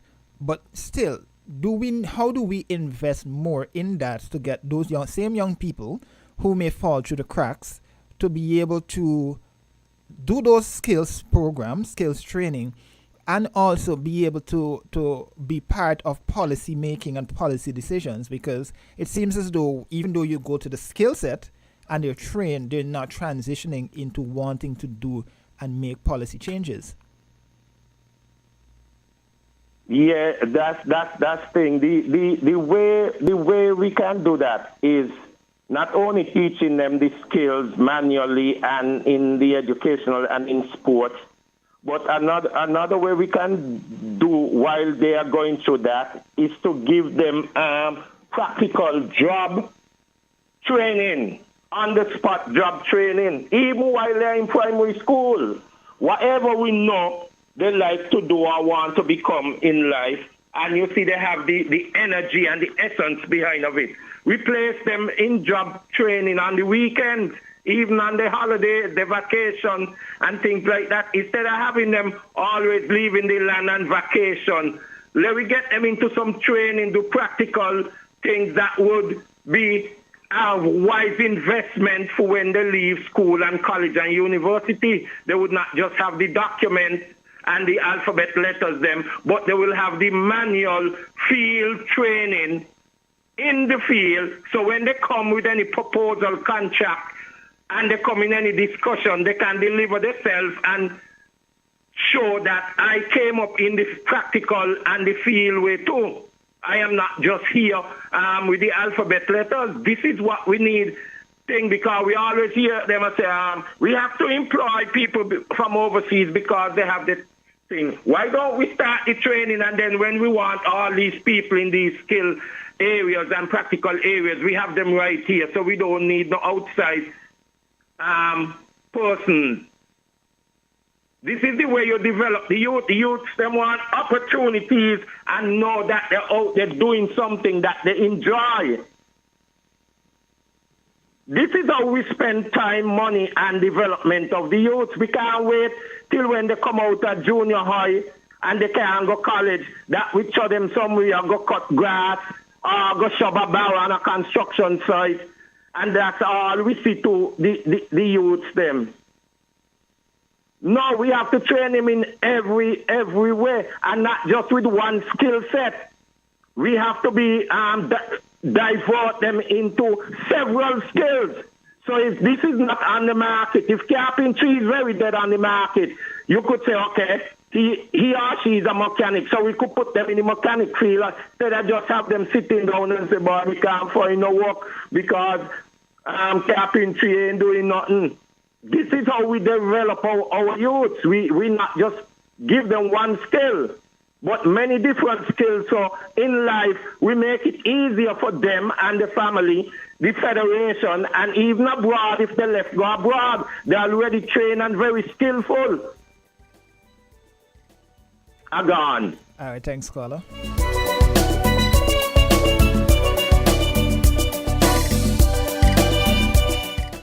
Yes, so there you had it. That was the caller sharing his thoughts.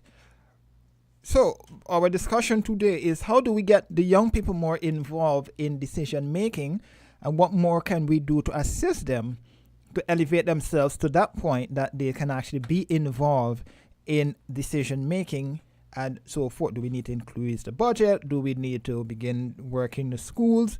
Where do we go from here? Caller, good afternoon. Caller, good afternoon.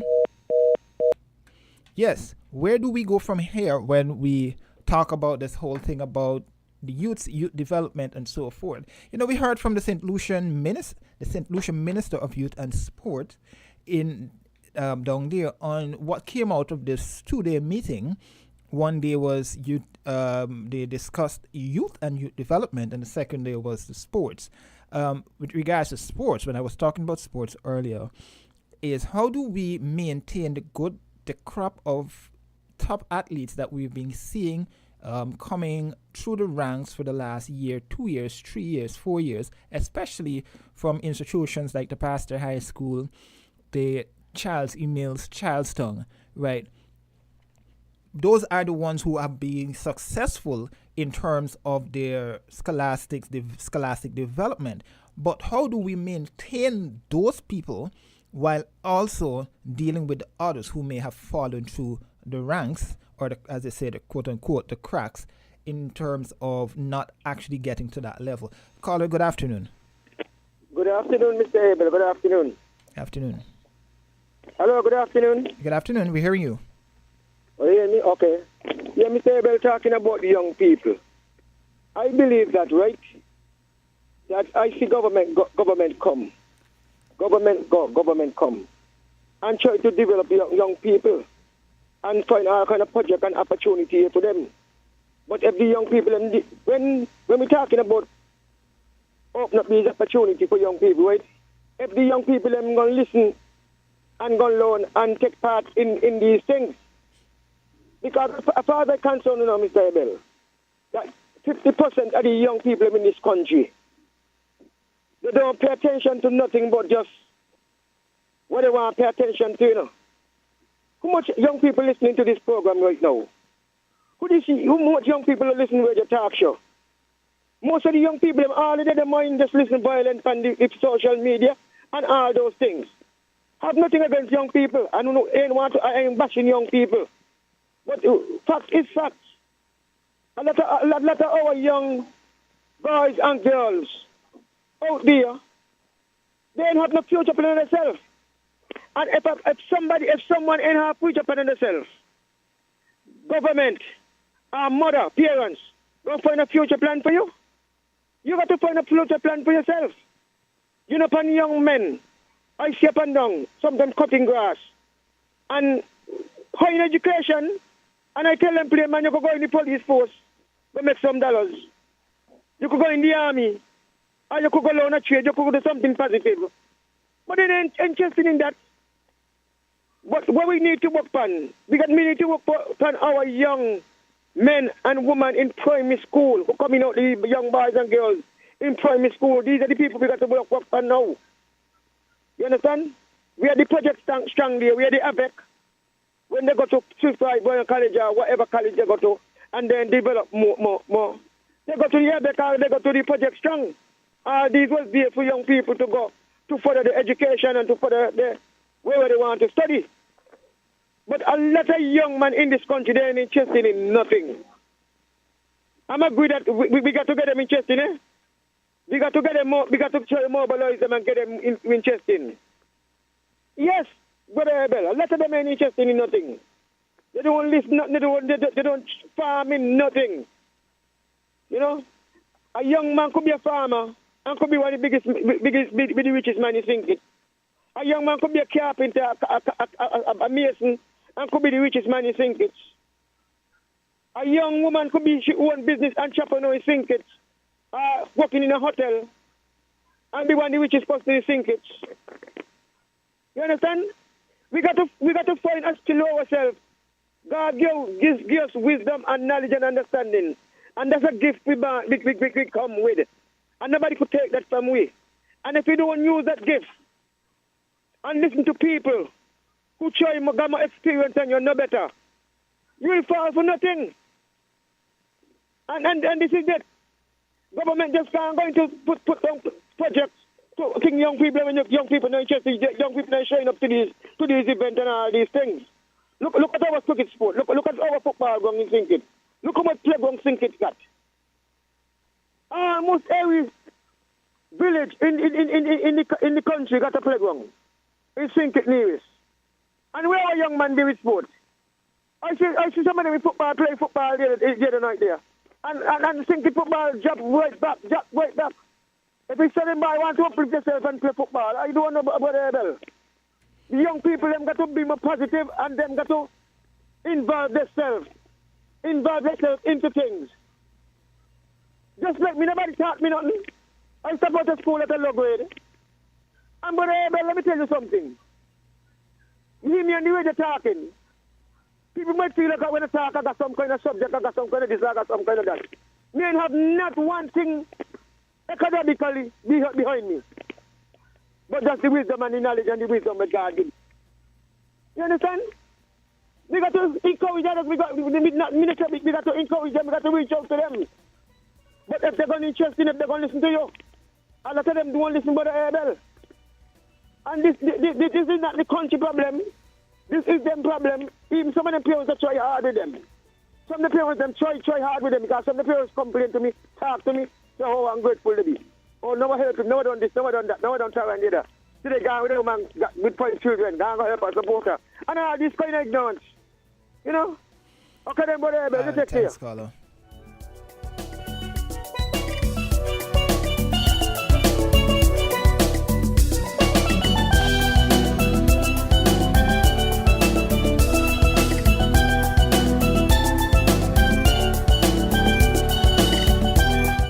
Yes, there you had it. That was another caller sharing his thoughts. So we are discussing that young people, what more can we do for young people here in St. Kitts and Nevis? Yes, we are just about 10 minutes away from the end of the program, but we'll take this caller and then we'll hear from the Minister of Water, Conris Maynard. Caller, good afternoon. It's good afternoon, Mr. Abel. Yes, caller. Discussing about the youth. Mm-hmm. A lot of it. And then we keep talking about government come and government go. Government have never come nor left. Since the French and the English had the last battle here, the government never moved nowhere. It's the ruling administrators. It was creating the biggest problem. Haiti got the gun, St. Kitts got the pen. When I say the pen is more deadly than the gun. Because the pen is rich. So you put the laws in place to govern the federation. For example, today Monday, right?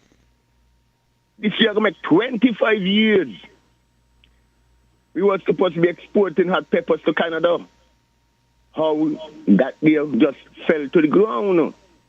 Ain't a young person created it. How is it I can't go? Speaking of agriculture, right? How is it I can't go and do my work on my farm? How? Good governance, right? The next government paycheck, 3,000 raids, 4,000 raids. We are the good governance. Where it is. This thing, I can't understand it. For example, the permanent secretary and the Minister of Agriculture, they have farms. They are harvesting. Why can't? How this could be going on? A question was asked of the Prime Minister on Saturday concerning a report from the CBI investment program. And I listened very carefully. He said he's going to come back maybe next month or two and give us a report. But do you know, a report was given since 2022, just before the general elections. Are you aware of that? Answer, please. I want to know if me and you are still on the same page. Probably, but I can't remember offhand right now. I know there was some discussions about it. I'm going to tell you, financial report was given. I'm going to tell you where it starts from 2008 to 2015. $2.something billion was achieved. From 2015 to 2022, $2.something billion was achieved. But then it go on to say, from 1984 to 1995, from 1995 to 2008, no proper accounting was being given. They can't give a proper account. So that tells you something went wrong. A lot of finance research went where they weren't supposed to go on. If I think deep, right? Sebastian won for Labour. Tukumba won for Labour. Dwyer won for Labour. Sam Conde won for Labour. Timothy Harris won for Labour. Timothy Harris is the only one who was kicked out but the rest of them walked away. We must ask ourselves, was it from between the 1995 to 2008, they saw a lot of nastiness was going on and they walked away? I just asking questions because a lot of things, for example, why is it I can't go do my farming? Going for 4 months now, you know. Agriculture department bring a bulldozer up a million and saying they're going to clean million and all of this. You think the young people are watching at this and that's why they want to go into agriculture? How much young people, how much elder people, middle age and older, getting knocked out from farming? How much? How much acres of land was just sold away? So how could they go into farming? I know who Social Security is, but I do not know who Whitegate is. Why is it the permanent secretary, and he have to be his Minister of Agriculture, had was to go and negotiate with the same Whitegate and Social Security about our sugar land? They didn't voted for it back in 1975. The 1st of December 1975, citizens went and voted. So Bratcher could acquire sugar land, and after Bratcher died, everything just went kind of how. But somebody ain't got a big deal, you know. Trust me. Okay.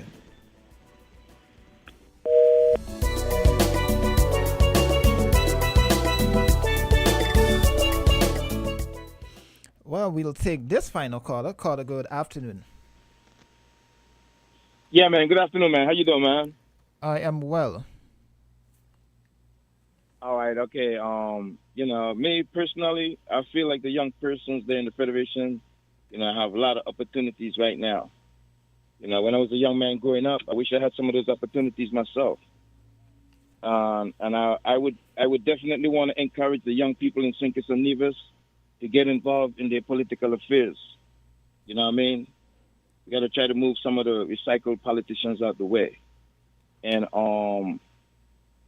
I want to give some commendation to Ibrahim Traoré, the interim military leader there in Burkina Faso. He's a perfect example for anyone to look at right now. This man is only 35 years old. Ibrahim Traoré, the leader of Burkina Faso, that military leader that was put in there recently.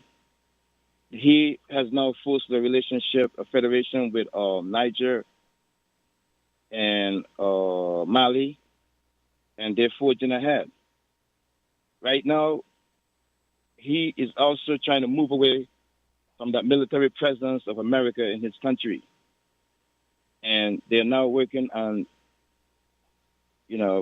getting like a currency going. They're working on their own currency.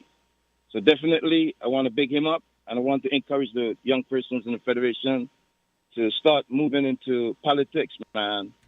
We have to bring up some new persons in the political arena there in St. Kitts and Nevis. We need new ideas and a new direction. And that's my contribution for the day. Thanks a lot. All right, thanks, Carlo.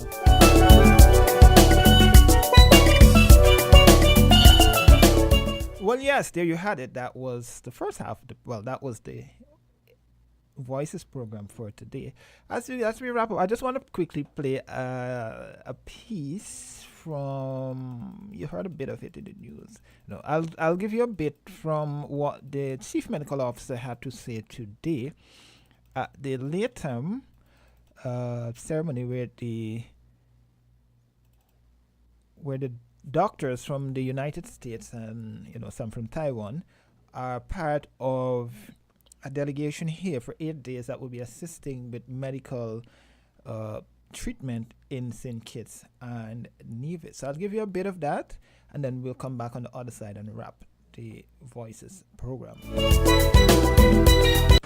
Warm good morning to everyone. The Ministry of Health has a responsibility to provide quality health services to ensure the health and well-being of our people. To achieve this goal, the Ministry of Health must collaborate with local, regional, and international partners to meet the health needs of the Federation. Thus, the reason why we are all gathered here this morning.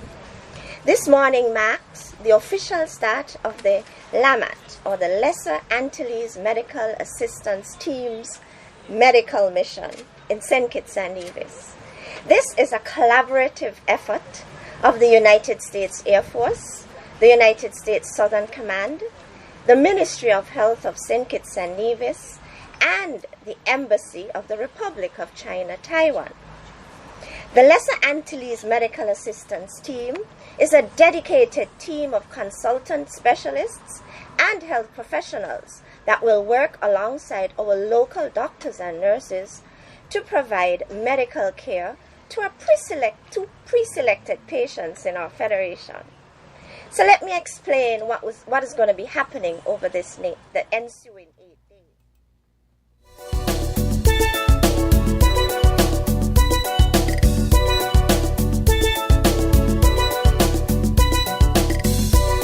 So there you have it. There you had it. That was a bit from the Chief Medical Officer, Dr. Hazel Laws, speaking this morning at a ceremony at the General Hospital, talking about the team from LAMAT that's here and will be working to provide health care free of cost. Well, they will be providing the treatment alongside local doctors and nurses for people. So there's 3 specific areas that they will be focused on.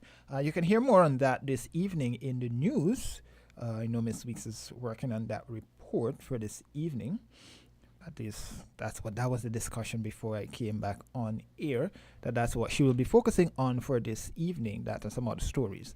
But nevertheless, it was good being in your company. We're out of time. I see the phone lines are going off, but we're out of time for today's edition of Voices.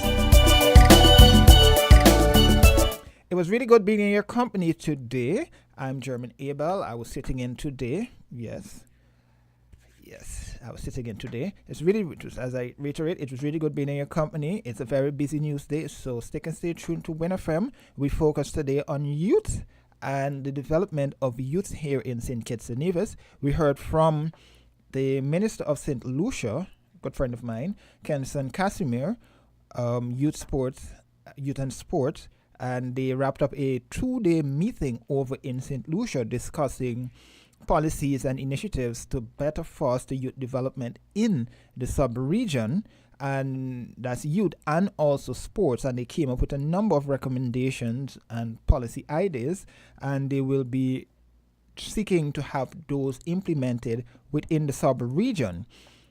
St. Kitts and Nevis was present at that meeting through the ambassador, Dr. Ambassador Kenny Douglas. Yes, he was at that meeting, which wrapped up over the weekend there. So that was our discussion for today. Do stick and stay tuned to Win FM for, programming. News at 6, sports at 6:30. Until next time, it's goodbye from us, the team at The Voices. Do enjoy the rest of your day until next time.